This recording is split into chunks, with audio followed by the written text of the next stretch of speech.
Punjabi radio USA ਸੁਣ ਰਹੇ ਸਾਰੇ ਸਰੋਤਿਆਂ ਨੂੰ ਪਿਆਰ ਸਤਿਕਾਰ ਸਹਿ ਨਿੱਘੀ ਜਿਹੀ ਸਤਿ ਸ੍ਰੀ ਅਕਾਲ। ਸਭ ਨੂੰ ਜੀ ਆਇਆਂ ਨੂੰ ਆਖਦੇ ਹਾਂ।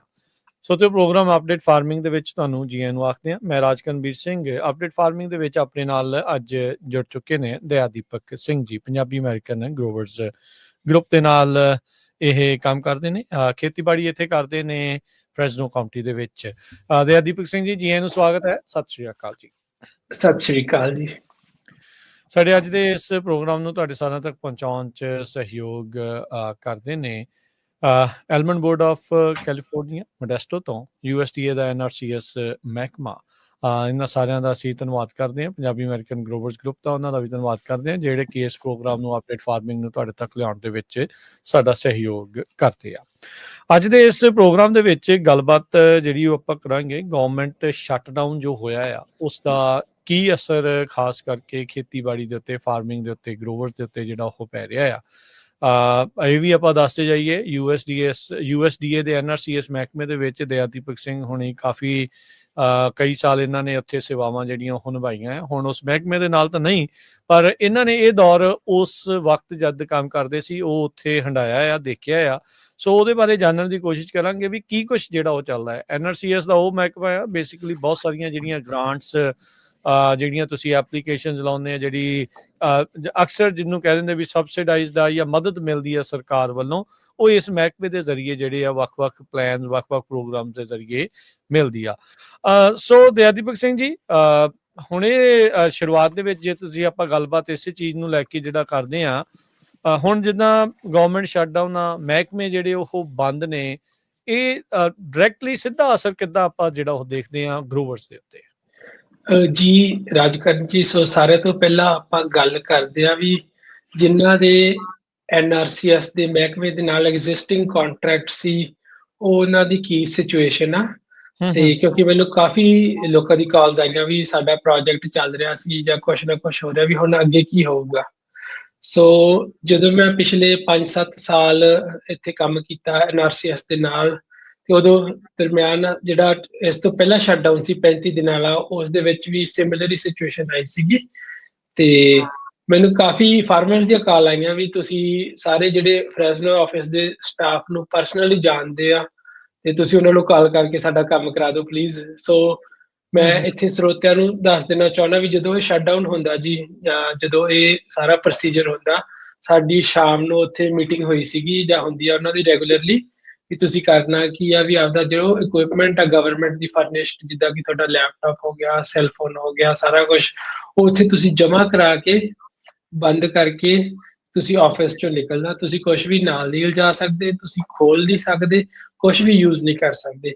ਜੇ ਤੁਸੀਂ ਕਿਸੇ ਵੀ ਕਾਰਨ ਕਰਕੇ ਤੁਸੀਂ ਕੰਮ ਰਿਲੇਟਡ ਐਕਟੀਵਿਟੀ ਕਰਦੇ ਆ, ਈਮੇਲਸ ਚੈੱਕ ਕਰਦੇ ਆ, ਈਵਨ ਚੈੱਕ ਵੀ ਕਰਦੇ ਆ, ਲੌਗਇਨ ਕਰਦੇ ਆ, ਤੁਹਾਡੀ ਸਿੱਧਾ ਉਹਦੇ ਨਾਲ ਤੁਹਾਡੀ ਜੌਬ ਚਲੀ ਜਾਂਦੀ ਹੈ ਜੀ। ਅੱਛਾ, ਇੰਨਾ ਸਖਤ ਹੋ ਜਾਂਦਾ ਕੰਮ? ਬਿਲਕੁਲ ਜੀ। ਸੋ ਤੁਸੀਂ ਉਹ ਜਿਹੜੀ ਡਾਇਰੈਕਟ ਜਿਹੜਾ ਉਹ ਵਾਇਲੇਟ ਕਰ ਰਿਹਾ, ਉਦੋਂ ਸਾਨੂੰ ਜਦੋਂ ਟਰੰਪ ਦਾ ਪਿਛਲਾ ਸ਼ਟਡਾਊਨ ਸੀ, ਸਾਨੂੰ ਸਟ੍ਰਿਕਟ ਇੰਸਟਰਕਸ਼ਨ ਸੀਗੀਆਂ ਵੀ ਤੁਸੀਂ ਆਪਦਾ ਕੁਛ ਲੈ ਕੇ ਨਹੀਂ ਜਾਣਾ, ਬਲਕਿ ਤੁਸੀਂ ਆਪਦਾ ਸਾਰਾ ਜੋ ਇਕੁਇਪਮੈਂਟ ਉਹ ਜਮ੍ਹਾਂ ਕਰਾ ਕੇ ਜਾਣੀ ਹੁੰਦੀ ਹੈ ਆਪਦੇ ਸੁਪਰਵਾਈਜ਼ਰ ਨੂੰ। ਤੇ ਤੁਹਾਡਾ ਹੁੰਦਾ ਵੀ ਤੁਸੀਂ ਜੇ ਕੋਈ ਵੀ ਵਰਕ ਰਿਲੇਟਡ ਐਕਟੀਵਿਟੀ ਦੇ ਵਿੱਚ ਇੰਗੇਜ ਹੁੰਦੇ ਆਗੇ ਤਾਂ ਤੁਹਾਡੀ ਜੌਬ ਚਲੀ ਜਾਂਦਾ, ਪੂਰਾ ਹੀ ਖਤਰਾ ਬਣ ਜਾਂਦਾ। ਸੋ ਇੱਥੇ ਆਪਾਂ ਸਰੋਤਿਆਂ ਨੂੰ ਦੱਸਣਾ, ਚਾਹੇ ਤੁਸੀਂ ਹੈਲਪ ਹੀ ਕਰਨੀ ਹੋਵੇ ਕਿਸੇ ਦੀ, ਉਹ ਵੀ ਨਹੀਂ? ਬਿਲਕੁਲ ਜੀ, ਬਿਲਕੁਲ ਜੀ। ਤੁਸੀਂ ਕਮਿਊਨੀਕੇਟ ਹੀ ਨਹੀਂ ਕਰ ਸਕਦੇ ਇਸ ਕੰਮ ਦੇ ਰਿਲੇਟਡ, ਬਿਲਕੁਲ ਹੀ ਮਨਾਹੀ ਆ। ਸੋ ਇੱਥੇ ਸਰੋਤਿਆਂ ਨੂੰ ਬੇਨਤੀ ਆ ਵੀ ਤੁਸੀਂ ਭੁੱਲ ਜਾਓ ਵੀ ਤੁਹਾਡਾ ਕੋਈ ਵੀ ਸਟਾਫ ਤੁਹਾਡੀ ਕਾਲ ਚੱਕੂ ਜਾਂ ਰਿਪਲਾਈ ਕਰੂ ਜਾਂ ਵੌਇਸ ਮੇਲ ਦਾ ਕੁਛ ਵੀ ਕਰੂ, ਕਿਉਂਕਿ ਉਹਨਾਂ ਨੂੰ ਸਾਰਿਆਂ ਨੂੰ ਆਪਦੀ ਜੌਬ ਤਿਆਰੀ ਆ ਤੇ ਉਹਨਾਂ ਨੇ ਕੋਈ ਐਕਟੀਵਿਟੀ ਦੇ ਵਿੱਚ ਨਹੀਂ ਇੰਗੇਜ ਹੋਣਾ ਜਿੰਨਾ ਚਿਰ ਗਵਰਨਮੈਂਟ ਦੁਆਰਾ ਓਪਨ ਨਹੀਂ ਹੁੰਦੀ। ਸੋ ਜਿਹੜੇ ਐਗਜ਼ਿਸਟਿੰਗ ਕੰਟਰੈਕਟ ਆ, ਮਤਲਬ ਉਹ ਉਦਾਂ ਫਿਰ ਬਰਕਰਾਰ ਰਹਿਣਗੇ ਜਾਂ ਨਹੀਂ ਰਹਿਣਗੇ? ਉਹ ਮਤਲਬ ਉਹਦੇ ਵਿੱਚ ਕੰਮਕਾਰ ਕੁਝ ਸਮੇਂ ਲਈ ਇਹ ਬੰਦ ਆ, ਜਿੰਨੀ ਦੇਰ ਤੱਕ ਸ਼ਟਡਾਊਨ ਆ, ਫਿਰ ਉਹ ਦੁਬਾਰਾ ਬਹਾਲ ਹੋ ਜਾਣਗੇ? ਸੋ ਇਹਦੇ ਚ ਰਾਜਕਰਨ ਜੀ, ਤੁਹਾਡਾ ਜਿਹੜਾ ਅਗਲਾ ਸਵਾਲ ਆ, ਇਸ ਰਿਲੇਟਡ ਵੀ ਮੈਨੂੰ ਬਹੁਤ ਕਾਲਸ ਆਈਆਂ। ਨੰਬਰ 1 ਤਾਂ ਅਸੀਂ ਸੰਪਰਕ ਨਹੀਂ ਕਰ ਪਾ ਰਹੇ। ਉਹਦੇ ਵਿੱਚ ਇਕੱਲਾ NRCS ਨਹੀਂ, ਜਿਵੇਂ FSA ਦਾ ਵੀ ਸੇਮ ਹੀ ਸਿਚੁਏਸ਼ਨ ਸੀਗੀ। ਕਈਆਂ ਨੇ FSA ਚੋਂ ਲੋਨਸ ਲਏ ਵੇ ਆ, ਉਹਨਾਂ ਨੂੰ ਕਾਲ ਕਰਕੇ ਪੇਮੈਂਟ ਰਿਲੀਜ਼ ਕਰਾਉਣੀ ਹੁੰਦੀ ਹੈਗੀ।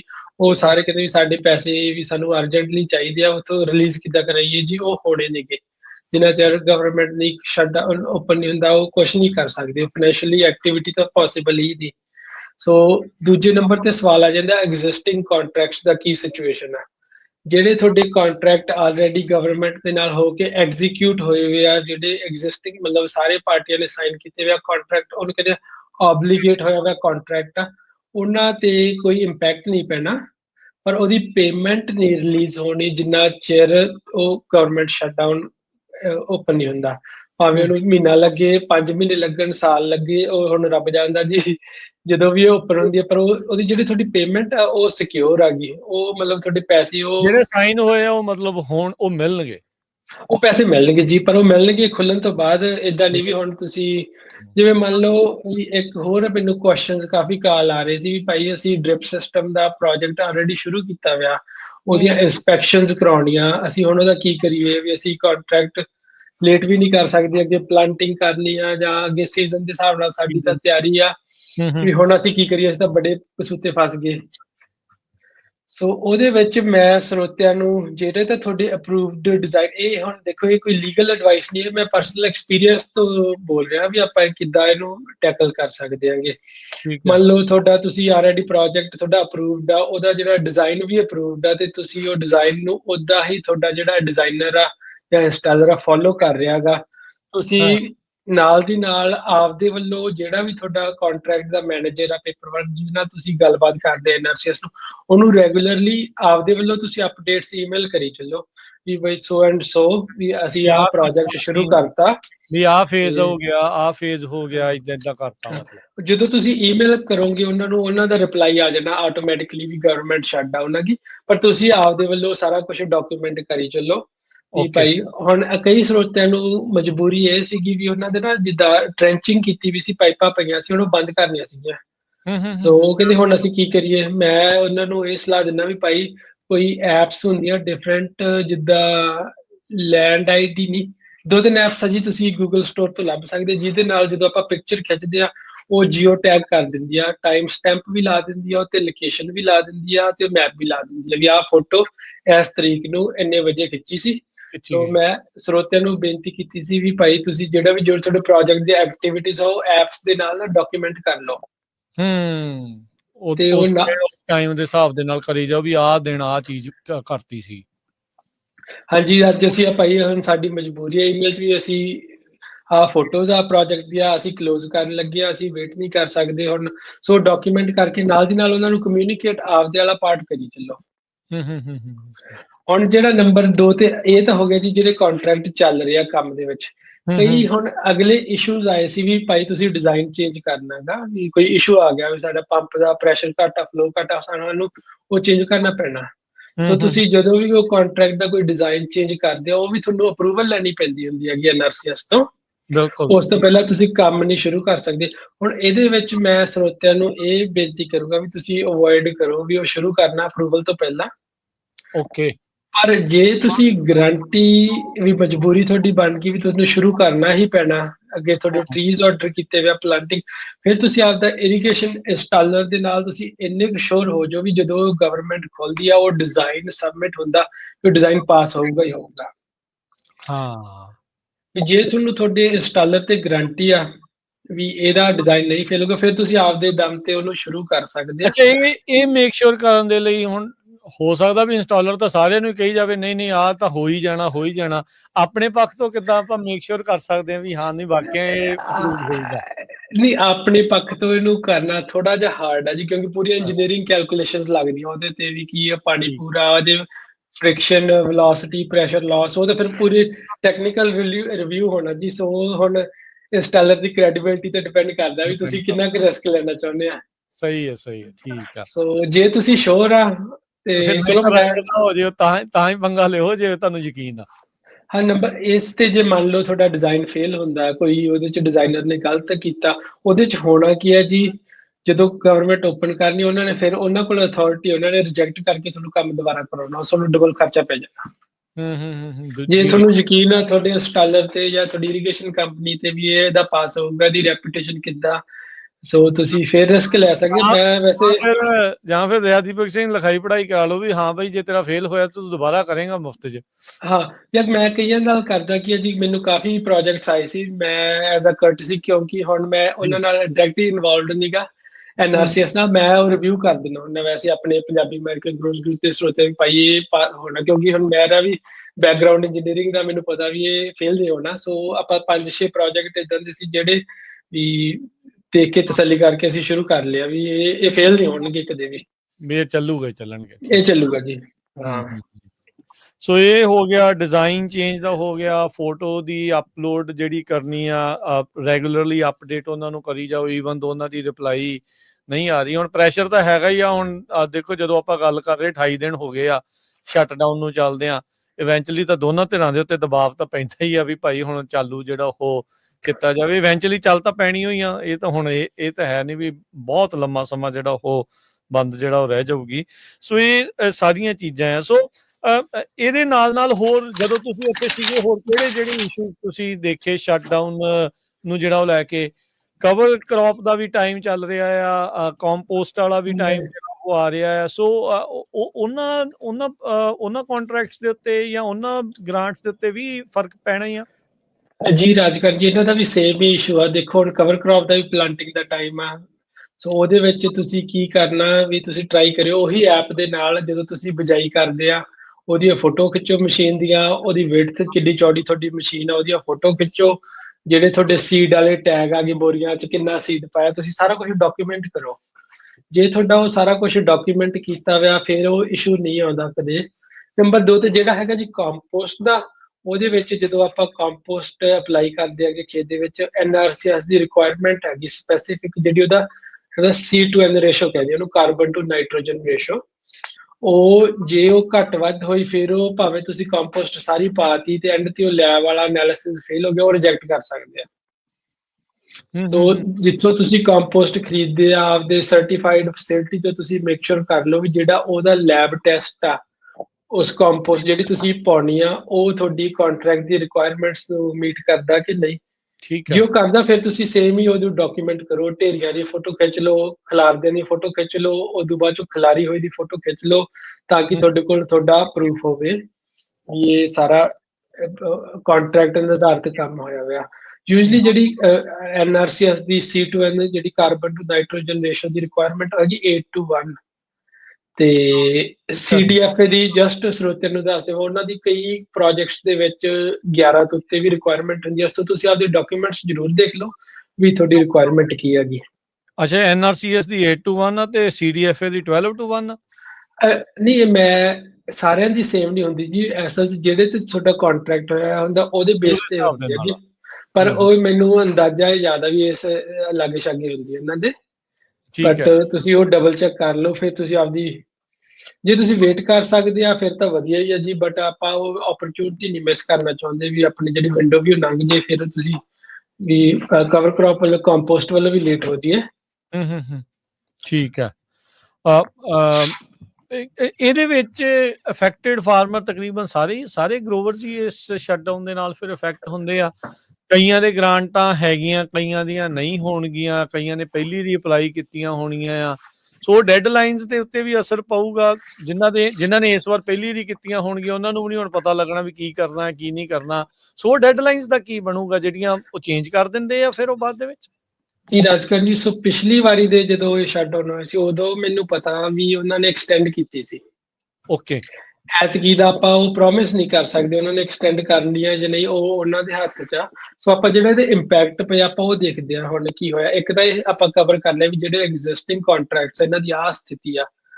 ਜੇ ਤੁਸੀਂ ਮੰਨ ਲਓ ਕੰਮ ਕਰ ਵੀ ਲਿਆ ਪਰ ਤੁਹਾਡੀ ਪੇਮੈਂਟ ਨਹੀਂ ਰਿਲੀਜ਼ ਹੋਣੀ ਜਿੰਨਾ ਚਿਰ ਉਹ ਖੁੱਲਦੇ ਨਹੀਂ। ਸੋ ਤੁਹਾਨੂੰ ਜਿਹੜੇ ਆਪਦਾ ਵੈਂਡਰ ਨੂੰ ਪੇ ਕਰਨਾ, ਇੰਸਟਾਲਰ ਨੂੰ ਪੇ ਕਰਨਾ, ਉਹ ਤੁਹਾਨੂੰ ਆਪਦਾ ਬੰਦੋਬਸਤ ਉਹਨਾਂ ਚਿਰ ਉਹਨਾਂ ਨਾਲ ਟਰਮ ਸੈੱਟ ਕਰਨੀਆਂ ਪੈਂਦੀਆਂ। ਨੰਬਰ 2 ਤੇ ਜਿਵੇਂ FSA ਹੋ ਗਿਆ, ਜੇ ਉਹਨਾਂ ਜਿਨ੍ਹਾਂ ਨੇ ਉਹ ਤੋਂ ਲੋਨਸ ਲਏ ਵੇ ਖੇਤ ਲਈ ਜਾਂ ਉਹਨੂੰ ਪ੍ਰੋਡਕਸ਼ਨ ਲੋਨ ਜਿਹੜੇ ਕਹਿੰਦੇ ਹੈਗੇ ਉਹ ਲਏ ਵੇ ਆ, ਹੁਣ ਉਹਨਾਂ ਨੂੰ ਪੈਸੇ ਚਾਹੀਦੇ, ਉਹ ਪੈਸੇ ਉਹ ਰਿਲੀਜ਼ ਨਹੀਂ ਕਰਾ ਸਕਦੇ। ਓਕੇ, ਹੁਣ ਇੱਕ ਇਹਦੇ ਨਾਲ ਹੀ ਜਿਹੜੀ ਆਪਣਾ, ਮੈਨੂੰ ਪ੍ਰੋਗਰਾਮ ਦਾ ਐਗਜ਼ੈਕਟ ਨਾਮ ਨਹੀਂ ਯਾਦ, ਜਾਂ ਤਾਂ ERPC ਜਾਂ MAFC ਸੀ, ਉਹਦੀ ਵੀ ਡੈਡਲਾਈਨ ਆਉਣ ਵਾਲੀ ਸੀਗੀ ਵੀ ਹੁਣ ਉਹ ਤਾਂ ਜਦੋਂ ਖੁੱਲਦੇ ਉਦੋਂ ਹੀ ਪਤਾ ਲੱਗੂ FSA ਐਕਸਟੈਂਡ ਕਰੂਗਾ ਕਿ ਨਹੀਂ ਕਰੂਗਾ। ਨੰਬਰ 2 ਤੇ ਜਿਹੜੀ NRCS ਦੀ ਪ੍ਰੋਗਰਾਮ ਦੀ ਡੈਡਲਾਈਨ ਸੀਗੀ ਜੀ, ਜਿਹੜੀ ਉਹਨਾਂ ਨੇ ਅਨਾਉਂਸ ਕੀਤੀ ਸੀਗੀ November 15 ਦੀ ਡੈਡਲਾਈਨ ਸੀਗੀ। ਅਕਤੂਬਰ 1 ਤੋਂ ਨਵੰਬਰ 15 ਦੀ ਡੈਡਲਾਈਨ ਸੀ ਸਾਰੇ ਪ੍ਰੋਗਰਾਮਸ ਲਈ ਅਪਲਾਈ ਕਰਨ ਦੀ, ਬਟ ਉਹ ਹੁਣ ਸਮਾਂ ਪਾ ਕੇ ਪਤਾ ਲੱਗੂ ਵੀ ਉਹ ਐਕਸਟੈਂਡ ਕਰਦੇ ਆ ਕਿ ਨਹੀਂ। ਇਸ ਸਿਚੁਏਸ਼ਨ ਦੇ ਵਿੱਚ ਮੈਂ ਸਰੋਤਿਆਂ ਨੂੰ ਇਹ ਬੇਨਤੀ ਕਰਦਾ ਵੀ ਭਾਈ ਜਿੱਦਾਂ ਇਰੀਗੇਸ਼ਨ ਵਾਲੇ ਹੋ ਗਏ ਜਾਂ ਹੋਰ ਹੋ ਗਏ, ਤੁਸੀਂ ਆਪਦੇ ਨਾ ਪੇਪਰ ਵਰਕ ਸਾਰਾ ਰੈਡੀ ਕਰਕੇ ਰੱਖੋ, ਐਪਲੀਕੇਸ਼ਨ ਰੈਡੀ ਕਰਕੇ ਰੱਖੋ, ਤੁਹਾਡਾ ਡਿਜ਼ਾਈਨ ਵਗੈਰਾ ਸਾਰਾ ਰੈਡੀ ਹੋਵੇ। ਸੋ ਜੇ ਮੰਨ ਲਓ ਨਵੰਬਰ 5-7 ਨੂੰ ਗਵਰਨਮੈਂਟ ਖੁੱਲਦੀ ਹੈ ਤੇ ਉਹ ਕਹਿੰਦੇ ਵੀ ਅਸੀਂ ਐਕਸਟੈਂਡ ਨਹੀਂ ਕਰਨਾ, ਇਸ ਤੋਂ 5-7 ਦਿਨਾਂ ਦੇ ਵਿੱਚ ਤੁਹਾਡੇ ਕੋਲ ਸਾਰਾ ਤੁਹਾਡਾ ਪਲੰਦਾ ਸਮਾਨ ਦਾ ਤਿਆਰ ਹੋਵੇ, ਤੁਸੀਂ ਚੁੱਪ ਕਰਕੇ ਜਾ ਕੇ ਜਮ੍ਹਾਂ ਕਰਾ ਦਿਓ ਵੀ ਉਹ ਰਿਜੈਕਟ ਨਾ ਕਰਨ ਤੁਹਾਡਾ ਸਮਾਨ। ਸੋ ਇਸ ਸਿਚੁਏਸ਼ਨ ਦੇ ਵਿੱਚ ਕਾਫੀ ਅਜੀਬ ਜੀ ਸਿਚੁਏਸ਼ਨ ਆ ਜੀ। ਆਪਾਂ ਹੁਣ ਦੇਖਦੇ ਆ ਕੀ ਬਣਦਾ, ਬਟ ਆਪਾਂ ਤਾਂ ਸਰੋਤਿਆਂ ਨੂੰ ਥੋੜੀ ਜਿਹੀ ਗਾਈਡੈਂਸ ਦੇ ਸਕਦੇ ਆਗੇ ਵੀ ਆਹ ਸਿਚੁਏਸ਼ਨ ਦੇ ਵਿੱਚ ਤੁਸੀਂ ਏਦਾਂ ਇਹਨੂੰ ਟੈਕਲ ਕਰਨਾਗਾ। ਠੀਕ ਤੇ ਹੈ। ਜੇ ਕਿਸੇ ਸਰੋਤੇ ਨੂੰ ਖਾਸ ਕਰਕੇ ਡਿਜ਼ਾਈਨ ਰਿਵਿਊ ਜਾਂ ਵਗੈਰਾ ਦੀ ਜ਼ਰੂਰਤ ਹੋਵੇ, ਮੈਨੂੰ ਕਾਲ ਕਰ ਲੈਣ, ਮੈਂ ਟਰਾਈ ਕਰੂੰਗਾ ਜਿੰਨੇ ਕੁ ਦੀ ਮੈਂ ਹੈਲਪ ਕਰ ਸਕਦਾ ਹੋਇਆ। ਤੇ ਮੇਰਾ ਨੰਬਰ ਸ਼ੇਅਰ ਕਰ ਦਿਓ ਦਯਾਦੀਪ। ਜੀ, ਮੇਰਾ ਫੋਨ ਨੰਬਰ ਹੈ 5594443399 559-444-3399। ਟੈਕਸਟ ਮੈਸੇਜ ਜਾਂ WhatsApp ਸਾਰਿਆਂ ਤੋਂ ਹੀ ਬੈਸਟ ਹੈ ਜੀ, ਕਿਉਂਕਿ ਫਿਰ ਮੈਂ ਆਪਦੇ ਸਮੇਂ ਦੇ ਹਿਸਾਬ ਨਾਲ ਵਿੱਚ ਦੀ ਰਿਪਲਾਈ ਕਰਦਾ ਰਹਿੰਦਾ ਸਾਰਿਆਂ ਨੂੰ। ਬਟ ਸੋ ਅੱਗੇ ਹੁਣ ਦੇਖਦੇ ਆ ਕੀ ਬਣਦਾ। ਇੱਕ ਚੀਜ਼ ਦੱਸਿਓ ਦਯਾਦੀਪਕ ਸਿੰਘ, ਹੁਣ ਇਹ ਤਾਂ ਤਕਰੀਬਨ ਸਾਰਿਆਂ ਦੇ ਨਾਲ ਹੀ ਇਹ ਪ੍ਰੋਬਲਮ, ਬੰਦਾ ਜਿੱਦਾਂ ਤੁਸੀਂ ਦੱਸਿਆ ਵੀ ਪੇਪਰ ਵਰਕ ਕਰਕੇ ਰੱਖੋ, ਸਾਰਾ ਕਰ ਲਓ, ਪਰ ਬੰਦੇ ਵੇਸਲੇ ਹੋ ਜਾਂਦੇ, ਥੋੜੇ ਲੇਜ਼ੀਨੈਸ ਜਿਹੜੀ ਉਹ ਬੰਦੇ ਨੂੰ ਜਿਹੜੀ ਉਹ ਮਾਰ ਜਾਂਦੀ ਆ। ਫਿਰ ਇਹਦਾ ਕੋਈ ਤੋੜ ਨਹੀਂ ਲੱਭਣਾ ਹਨਾ ਬਾਅਦ ਦੇ ਵਿੱਚ। ਇਹਦਾ ਮੈਨੂੰ ਲੱਗਦਾ ਨਹੀਂ ਜੀ ਤੋੜ ਹੋਊਗਾ। ਮੈਨੂੰ ਦੇਖੋ ਹੁਣ ਮੈਂ ਮਹਿਕਮੇ ਦੇ ਬਿਹਾਫ ਤੇ ਬੋਲ ਨਹੀਂ ਸਕਦਾ, ਬਟ ਮੈਨੂੰ ਸ਼ੱਕ ਪੈ ਰਿਹਾ ਵੀ ਐਤਕੀ ਉਹ ਡੈਡਲਾਈਨ ਐਕਸਟੈਂਡ ਕਰਨਗੇ, ਕਿਉਂਕਿ ਉਹਨਾਂ ਕੋਲੇ ਪੁਰਾਣਾ ਵਰਕਲੋਡ ਬਹੁਤ ਆਲਰੇਡੀ। ਉਹਨੇ ਕਹਿੰਦਾ ਵੀ ਅਸੀਂ ਪੁਰਾਣਾ ਮੁਕਾ ਲਈਏ, ਜਾਂ ਡੈਡਲਾਈਨ ਤਾਂ ਬਹਾਨਾ ਮਿਲ ਜਾਣਾ। ਬਟ ਆਪਾਂ ਆਪਣੀ ਟਰਾਈ ਕਰਨੀ ਆ। ਜਿੱਦਾਂ ਫਰੋਮ ਦਾ ਟਾਪ ਆਪਾਂ ਨੂੰ ਜੋ ਪਾਲਿਸੀਜ਼ ਦੇ ਵਿੱਚ ਨਜ਼ਰ ਆ ਰਿਹਾ ਵੀ ਬਚਾਉਣੇ ਆ ਪੈਸੇ ਤੇ ਇਦਾਂ ਕਰਨਾ ਉਦਾਂ ਕਰਨਾ, ਪਰ ਦੂਜਾ ਐਂਗਲ ਇਹ ਵੀ ਆ ਵੀ ਜਿਹੜੇ ਫਾਰਮਰ ਆ ਇਹ ਬਹੁਤ ਵੱਡਾ ਵੋਟਰ ਬੇਸ ਵੀ ਆ ਇਸ ਸਰਕਾਰ ਦਾ। ਰਾਜਕਰਨ ਜੀ ਚ ਆਪਣੇ ਪੰਜਾਬੀ ਗਰੋਰਸ ਦਾ ਇੱਕ ਤੀਜਾ ਐਂਗਲ ਵੀ ਆ। ਦੇਖੋ ਜਦੋਂ ਆਪਾਂ NRCS ਦੇ ਵਿੱਚ ਅਪਲਾਈ ਕਰਦੇ ਆ ਜਾਂ ਕੋਈ ਹੋਰ ਪ੍ਰੋਗਰਾਮਸ, ਉਹਦੇ ਵਿੱਚ 3-4 ਆਪਸ਼ਨਸ ਹੁੰਦੀਆਂ ਸੀਗੀਆਂ ਵੀ ਤੁਸੀਂ ਕਿਹੜੀ ਕੈਟੇਗਰੀ ਦੇ ਵਿੱਚ ਬਿਲੋਂਗ ਕਰਦੇ ਆ। ਇੱਕ ਵੈਟਰਨ ਫਾਰਮਰ ਸੀਗੀ, ਇੱਕ ਸੀਗੀ ਬਿਗਨਿੰਗ ਫਾਰਮਰ, ਤੇ ਨੰਬਰ ਤੀਜੇ ਤੇ ਸੀਗੀ ਸੋਸ਼ਲੀ ਡਿਸਐਡਵਾਂਟੇਜ ਫਾਰਮਰ। ਉਹ ਜਿਹੜੇ ਤੇ ਆਪਣੇ ਸਾਰੇ ਮੋਸਟਲੀ ਪੰਜਾਬੀ ਭਾਈਚਾਰਾ ਉਹਦੇ ਥੱਲੇ ਆਪਾਂ ਉਸ ਕੈਟੇਗਰੀ ਚ ਆਉਂਦੇ ਆ। ਉਸ ਕੈਟੇਗਰੀ ਦਾ ਬੈਨੀਫਿਟ ਇਹ ਸੀਗਾ ਵੀ ਇੱਕ ਤਾਂ ਕਈ ਪ੍ਰੋਜੈਕਟਸ ਲਈ ਉਹਨਾਂ ਵਾਸਤੇ ਸਪੈਸ਼ਲ ਫੰਡ ਪੂਲ ਸੀਗੇ। ਠੀਕ ਆ। ਮਿਨੋਰਟੀ ਫਾਰਮਰਸ ਲਈ ਵੀ, ਜਿਵੇਂ ਡ੍ਰਿਪ ਸਿਸਟਮ ਵਗੈਰਾ ਹੋ ਗਿਆ, ਉਹ ਚ ਸੈਪਰੇਟ ਪੈਸਾ ਐਲੋਕੇਟ ਕੀਤਾ ਹੋਇਆ ਹੁੰਦਾ ਸੀ ਉਹਨਾਂ ਦਾ। ਪਲੱਸ ਉਹਦੀ ਪੇਮੈਂਟ ਰੇਟ ਵੀ ਆਲਮੋਸਟ 30% ਜ਼ਿਆਦਾ ਸੀਗੀ ਵੀ ਜੇ ਰੈਗੂਲਰ ਕਿਸਾਨ ਨੂੰ $1000 ਸਬਸਿਡੀ ਮਿਲਦੀ ਆ, ਉੱਥੇ ਆਪਣੇ ਇਸ ਬੰਦਿਆਂ ਨੂੰ $1300-1400 ਮਿਲ ਜਾਂਦਾ ਸੀਗਾ। ਉਹਦੇ ਚ ਹੁਣ ਸੁਣਨ ਚ ਇਹ ਆਇਆ ਵੀ ਜਿਹੜਾ ਇਹ ਕੈਟੇਗਰੀ ਹੈ ਸੋਸ਼ਲੀ ਡਿਸਐਡਵਾਂਟੇਜ, ਉਹ ਜਿਹੜੀ ਟਰੰਪ ਦੇ ਅੱਗੇ ਪੌਜ਼ ਕੀਤਾ ਸੀਗਾ DRI, ਕੀ ਕਹਿੰਦੇ ਜੀ ਉਹਨਾਂ ਨੂੰ, DEI, ਹਾਂ, ਵੀ ਉਹਦੇ ਨਾਲ ਮੇਲ ਜੋਲ ਆ। ਵੀ ਸੁਣਨ ਚ ਗੱਲ ਆਈ ਸੀ ਇਕੁਇਟੀ ਇਨਕਲੂਜਨ, ਉਹ ਕਹਿੰਦੇ ਚੱਕੋ ਇਹਨੂੰ। ਸ਼ੱਕ ਇਹਦੇ ਚ ਵੀ ਪੈ ਰਿਹਾ ਵੀ ਇਹ ਕੈਟੇਗਰੀ ਵੀ ਚੱਕੀ ਜਾਣੀ ਹੈਗੀ, ਬਟ ਹਜੇ ਕੋਈ ਅਫੀਸ਼ੀਅਲ ਨੀਗਾ ਨਾ। ਮੈਂ ਇਹ ਚਰਚਾ ਸੁਣੀ ਆ ਮਹਿਕਮੇ ਦੇ ਵਿੱਚ, ਬਟ ਮੈਂ ਅਫੀਸ਼ੀਅਲੀ ਨਹੀਂ ਕਹਿ ਸਕਦਾ ਵੀ ਇਹ ਹੋਣਾ ਜਾਂ ਨਹੀਂ ਹੋਣਾ, ਬਟ ਸੰਭਾਵਨਾ ਬਹੁਤ ਆ ਵੀ ਉਹ 30% ਘੱਟ ਮਿਲਿਆ ਕਰੂਗਾ। ਮਿਲ ਤਾਂ ਫਿਰ ਵੀ ਸਕਦੇ ਆ। ਨਹੀਂ ਜੀ, ਮਿਲ 30-40% ਘੱਟ ਵੀ ਮਿਲੂ, ਪਰ ਮਿਲਣ ਦੇ ਚਾਂਸ ਵੀ ਘੱਟ ਜਾਣੇ, ਕਿਉਂਕਿ ਉਹ ਰਾਖਵਾਂ ਕੋਟਾ ਚੱਕਿਆ ਜਾਣਾ। ਕਿੱਥੇ $5-10 ਮਿਲੀਅਨ ਤੁਹਾਡਾ ਸਪੈਸ਼ਲੀ ਇਸੇ ਐਲੋਕੇਟ ਕੀਤਾ ਗਿਆ, ਉਹ ਫਿਰ ਤੁਹਾਨੂੰ ਰੈਗੂਲਰ ਫਾਰਮਰਸ ਨਾਲ ਕੰਪੀਟ ਕਰਨਾ ਪੈਂਦਾ। ਉੱਥੇ ਕਈ ਵਾਰੀ ਹੁੰਦਾ ਕਿ ਜਿੱਦਾਂ ਡੇਅਰੀਜ਼ ਹੋ ਗਈਆਂ ਜਾਂ ਹੋਰ ਪ੍ਰੋਜੈਕਟਸ, ਉਹਨਾਂ ਦੀ ਸਕੋਰਿੰਗ ਬੈਟਰ ਹੁੰਦੀ ਆ ਆਪਣੇ ਪ੍ਰੋਜੈਕਟਸ ਨਾਲੋਂ। ਸੋ ਫਿਰ ਉਹ ਪ੍ਰੋਬੇਬਿਲਿਟੀ ਵੀ ਘਟ ਜਾਣੀ ਹੈਗੀ। ਠੀਕ ਹੈ। ਸੋ ਇਹ ਕਾਫੀ ਕੁਝ ਚੇਂਜ ਆ ਰਿਹਾ, ਇਹਦਾ ਮਤਲਬ ਵੱਡੇ ਪੱਧਰ ਦੇ ਉੱਤੇ, ਜੇ ਸਾਰੀਆਂ ਚੀਜ਼ਾਂ ਜਿੱਦਾਂ ਤੁਸੀਂ ਦੱਸ ਰਹੇ ਆ ਵੀ ਜੇ ਇਹ ਹੋ ਗਈਆਂ ਤਾਂ ਦੇਖੋ ਇਹ ਸਮਾਂ ਪਾ ਕੇ ਪਤਾ ਲੱਗੂ ਵੀ ਇਹ ਸਪੈਸ਼ਲੀ ਜਿਹੜਾ ਸੋਸ਼ਲੀ ਡਿਸਐਡਵਾਂਟੇਜ ਵਾਲੇ ਦਾ ਕੀ ਹੁੰਦਾ ਹੈਗਾ। ਪਲੱਸ ਐਜ਼ ਅ EMPLOYE ਵੀ ਸਾਰੇ ਜਿਹੜੇ ਉਦੋਂ ਕੰਮ ਕਰਦੇ ਸੀ ਜਾਂ ਮੈਂ ਜਾਂ ਹੁਣ ਜਿਹੜੇ ਐਸਾ ਕੰਮ ਉਹ ਸਫਰ ਕਰ ਰਹੇ, ਕਿਉਂਕਿ ਪੇਚੈਕ ਕਿਸੇ ਨੂੰ ਨਹੀਂ ਮਿਲ ਰਿਹਾ ਤੇ ਸਟ੍ਰੈਸ ਸਾਰਿਆਂ ਦਾ ਹੀ ਕਾਫੀ, ਜਿੰਨਾ ਕੁ ਮੈਂ ਟੱਚ ਚ ਕਹਿੰਦੇ ਵੀ ਔਖਾ ਹੋ ਰਿਹਾ ਹੈਗਾ ਹੁਣ ਸਾਨੂੰ। ਇਹ ਅਨਫੋਰਚੂਨੇਟ ਪਾਰਟ ਆ, ਕਿਉਂਕਿ 1 ਮਹੀਨਾ ਹੋ ਗਿਆ ਤਕਰੀਬਨ ਹਨਾ ਵੀ 1 ਤਰੀਕ ਦਾ 28 ਤਰੀਕ ਜਿਹੜੀ ਉਹ ਹੋ ਗਈ ਆ। ਸੋ ਉਹਦੇ ਨਾਲ ਅਸਰ ਤਾਂ ਜਿਹੜਾ ਦੇਖੋ ਪੈਂਦਾ ਹੀ ਜਿਹੜਾ ਉਹ ਹੈਗਾ ਆ। ਇਸ ਵਾਰ ਕੁਛ ਇਹ ਵੀ ਚਰਚਾ ਕੋਈ ਸੁਣੀ ਹੈ ਵੀ ਕੋਈ ਗ੍ਰਾਂਟਸ ਵੱਧ ਰਹੀਆਂ ਘਟ ਰਹੀਆਂ, ਜਿਹੜੀ ਮਨੀ ਆਉਣੀ ਆ ਫਾਰਮਰਸ ਨੂੰ, ਕਿਉਂਕਿ ਇੱਕ ਪਾਸੇ ਐਂਗਲ ਇਹ ਵੀ ਹੈ ਨਾ, ਆਪਾਂ ਫੈਡਰਲ ਲੈਵਲ ਦੇ ਉੱਤੇ ਜੇ ਨੇਸ਼ਨ ਵਾਈਡ ਆਪਾਂ ਦੇਖੀਏ, ਸੋਇਆਬੀਨ ਵਾਲੇ ਉਹਨਾਂ ਦਾ ਵੀ ਮੰਦਾ ਹਾਲ ਆ, ਫਿਰ ਕਾਰਨ ਵਾਲਿਆਂ ਦਾ ਵੀ ਮੰਦਾ ਹਾਲ ਆ, ਚਾਈਨਾ ਸਮਾਨ ਨਹੀਂ ਇਹਨਾਂ ਦਾ ਜਿਹੜਾ ਉਹ ਖਰੀਦ ਰਿਹਾ। ਸੋ ਉਹ ਜ਼ਿਆਦਾ ਵੱਡਾ ਇੱਕ ਚੰਕ ਆ ਫਾਰਮਰਸ ਦਾ, ਜਿਹਦੇ ਤੇ ਜਿਹੜੇ ਫੈਡਰਲ ਮਨੀ ਆ ਉਹ ਉਧਰਲੇ ਪਾਸੇ ਨੂੰ ਜਿਹੜੀ ਉਹ ਜਾ ਸਕਦੀ ਆ। ਕੈਲੀਫੋਰਨੀਆ ਦੇ ਫਾਰਮਰਸ ਜਾਂ ਕੈਲੀਫੋਰਨੀਆ ਦੀ ਜਿਹੜੀ ਖੇਤੀਬਾੜੀ ਆ, ਇਸ ਪ੍ਰੋਬਲਮ ਦੇ ਚੱਲਦੇ ਇਹ ਤਾਂ ਨਹੀਂ ਸਫਰ ਕਰੂਗੀ ਕਿ ਇਹਨਾਂ ਨੂੰ ਜਿਹੜਾ ਮਿਲਦਾ ਆ ਉਹ ਮਿਲੂਗਾ ਹੀ ਮਿਲੂਗਾ। ਸੋ ਰਾਜਕਰਨ ਜੀ, ਜਿਹੜੇ ਦੋ ਮਹਿਕਮੇ ਆ, FSA ਹੋ ਗਿਆ ਤੇ NRCS ਹੋ ਗਿਆ, ਯੂਜਲੀ ਜਿਹੜੀਆਂ ਸਬਸਿਡੀਜ਼ ਆਉਂਦੀਆਂ ਉਹ ਜਿਹੜੀਆਂ FSA ਦੇ ਥਰੂ, ਉਹ ਜ਼ਿਆਦਾ ਹੀ ਬੈਨੀਫਿਟ ਆਪਣੇ ਮਿਡਵੈਸਟ ਵਾਲੇ ਫਾਰਮਰਸ ਨੂੰ ਜਾਂਦਾ ਹੈਗਾ। ਠੀਕ ਹੈ। But on the positive side ਜਿਹੜੀ NRCS ਦੇ ਬਜਟ ਆ, ਉਹ ਕੈਲੀਫੋਰਨੀਆ ਦਾ ਐਡਾ ਕੁ ਜ਼ਿਆਦਾ ਵੱਡਾ ਬਜਟ ਹੈ ਕਿ ਉਹ ਜਿਹੜੀ ਬਾਕੀਆਂ ਦੇ ਨਾਲੋਂ ਸਾਰਿਆਂ ਤੋਂ ਵੱਧ ਕੰਜ਼ਰਵੇਸ਼ਨ ਪ੍ਰੈਕਟਿਸਿਸ ਆਪਣੇ ਹੁੰਦੀਆਂ ਕਰਕੇ ਆਪਾਂ ਉਹਦਾ ਬੈਨੀਫਿਟ ਜ਼ਿਆਦਾ ਲੈਂਦੇ ਹੈਗੇ। ਸੋ ਵਾਈਸ ਵਰਸਾ ਸੁਣਨ ਦੇ ਵਿੱਚ ਇਹ ਆਇਆ ਵੀ ਜਿਹੜੀ ਡ੍ਰਿਪ ਸਿਸਟਮਸ ਦੇ ਪੈਸੇ ਉਹ ਤਾਂ ਜਿੰਨਾ ਪਿਛਲੇ ਸਾਲਾਂ ਦੇ ਹਿਸਾਬ ਨਾਲ ਬਜਟ ਸੀ ਸੇਮ ਹੀ ਆ, ਟਰੈਕਟਰ ਦੇ ਥੋੜੇ ਜਿਹੇ ਵਧਣਗੇ, ਬਟ ਜਿਹੜਾ FSA ਦਾ ਉਹ ਤਾਂ ਹੁਣ ਸਮਾਂ ਪਾ ਕੇ ਪਤਾ ਲੱਗੂ ਜੀ ਕਿੱਧਰ ਨੂੰ ਜਾਂਦੇ ਹੈਗੇ। ਇੱਧਰ ਨੂੰ ਜਾਂਦੀ ਹੈ ਗੱਲ, ਕਿਉਂਕਿ ਬੇਲ ਆਊਟ ਕਰਨੇ ਪੈਣੇ ਆ, ਜੇ ਸਮਾਨ ਇਹਨਾਂ ਦਾ ਨਾਮ ਲਿਖਿਆ ਤਾਂ ਫਿਰ ਉਹ ਪ੍ਰੋਬਲਮ ਤਾਂ ਜਿਹੜੀ ਉਹ ਆਊਗੀ, ਜਿਹੜੇ ਉਹ ਆਊਗੀ। ਸੋ ਮਨੀ ਕਿੱਦਾਂ ਜਾਊਗੀ, ਕਿਵੇਂ ਹੋਊਗੀ, ਰੌਲਾ ਹੀ ਸਾਰਾ ਹੁਣ ਮਨੀ ਦਾ ਜਿਹੜਾ ਆ ਦਯਾਦੀਪ ਸਿੰਘ ਜੀ ਜਿਹੜਾ ਇਸ ਟਾਈਮ ਬਣਿਆ ਪਿਆ ਆ। ਸੋ ਉਹ ਬੈਂਕ ਖਾਤੇ ਖੋਲਣਗੇ ਤਾਂ ਫਿਰ ਹੀ ਉਸ ਤੋਂ ਬਾਅਦ ਪਤਾ ਲੱਗੂਗਾ ਕਿਹਨੂੰ ਕੀ ਕੁਛ ਜਿਹੜਾ ਇਸ ਦੇ ਵਿੱਚ ਮਿਲਦਾ ਹੈਗਾ। ਸੋ ਇਸ ਤੋਂ ਇਲਾਵਾ ਤੁਸੀਂ ਗਵਰਨਮੈਂਟ ਸ਼ਟਡਾਊਨ ਦਾ ਗਰੋਵਰਸ ਨੂੰ ਲੈ ਕੇ ਤੁਸੀਂ ਗੱਲ ਕੋਈ ਹੋਰ ਦੱਸਣੀ ਚਾਹੁੰਦੇ ਆ ਵੀ ਐਕਸਟੈਂਸ਼ਨ ਆ, ਵੀ ਕੋਈ ਗ੍ਰਾਂਟਸ ਨੂੰ ਲੈ ਕੇ ਜਾਂ ਹੋਰ ਕੋਈ ਚੀਜ਼ ਜਿਹੜੀ ਦੱਸਣੀ ਜਿਹੜੀ ਉਹ ਚਾਹੁੰਦੇ ਆ? ਕਮਿਊਨੀਕੇਸ਼ਨ ਦਾ ਵੀ ਤੁਸੀਂ ਦੱਸਤਾ, ਜੇ ਤੁਸੀਂ ਬਰੀਫਲੀ ਸਾਰਾ ਸਮ ਅਪ ਕਰਨਾ ਹੋਵੇ ਵੀ ਗਵਰਨਮੈਂਟ ਸ਼ਟਡਾਊਨ ਦੇ ਚੱਲਦੇ ਆ, ਕਮਿਊਨੀਕੇਸ਼ਨ ਨੂੰ ਲੈ ਕੇ, ਡੈਡਲਾਈਨਸ ਨੂੰ ਲੈ ਕੇ, ਗ੍ਰਾਂਟਸ ਨੂੰ ਲੈ ਕੇ, ਤੇ ਜਿਹੜੇ ਮੌਜੂਦਾ ਚੱਲ ਰਹੇ ਕੰਟਰੈਕਟਸ ਨੂੰ ਲੈ ਕੇ ਤੁਸੀਂ ਬਰੀਫਲੀ ਇੱਕ ਵਾਰੀ ਫਿਰ ਦੱਸ ਦਿਓ, ਕਰ ਦਿਓ ਬਰੀਫ। ਹਾਂਜੀ ਰਾਜਕਰਨ ਜੀ, ਸੋ ਸਮਰੀ ਦੇ ਵਿੱਚ ਇਹ ਸਿਚੁਏਸ਼ਨ ਆ, ਸ਼ਟਡਾਊਨ ਦੇ ਵਿੱਚ ਜਿਹੜੇ ਤੁਹਾਡੇ ਐਕਟਿਵ ਕੰਟਰੈਕਟਸ ਆ ਉਹ ਬਰਕਰਾਰ ਰਹਿਣਗੇ। ਉਹ ਪੈਸੇ ਨੂੰ ਤੁਹਾਡੇ ਜਿਹੜੇ ਤੁਹਾਨੂੰ ਐਲੋਕੇਟ ਹੋਇਆ ਹੋਇਆ ਜਾਂ ਉਹਨੂੰ ਕੋਈ ਨਹੀਂ ਛੇੜ ਸਕਦਾ।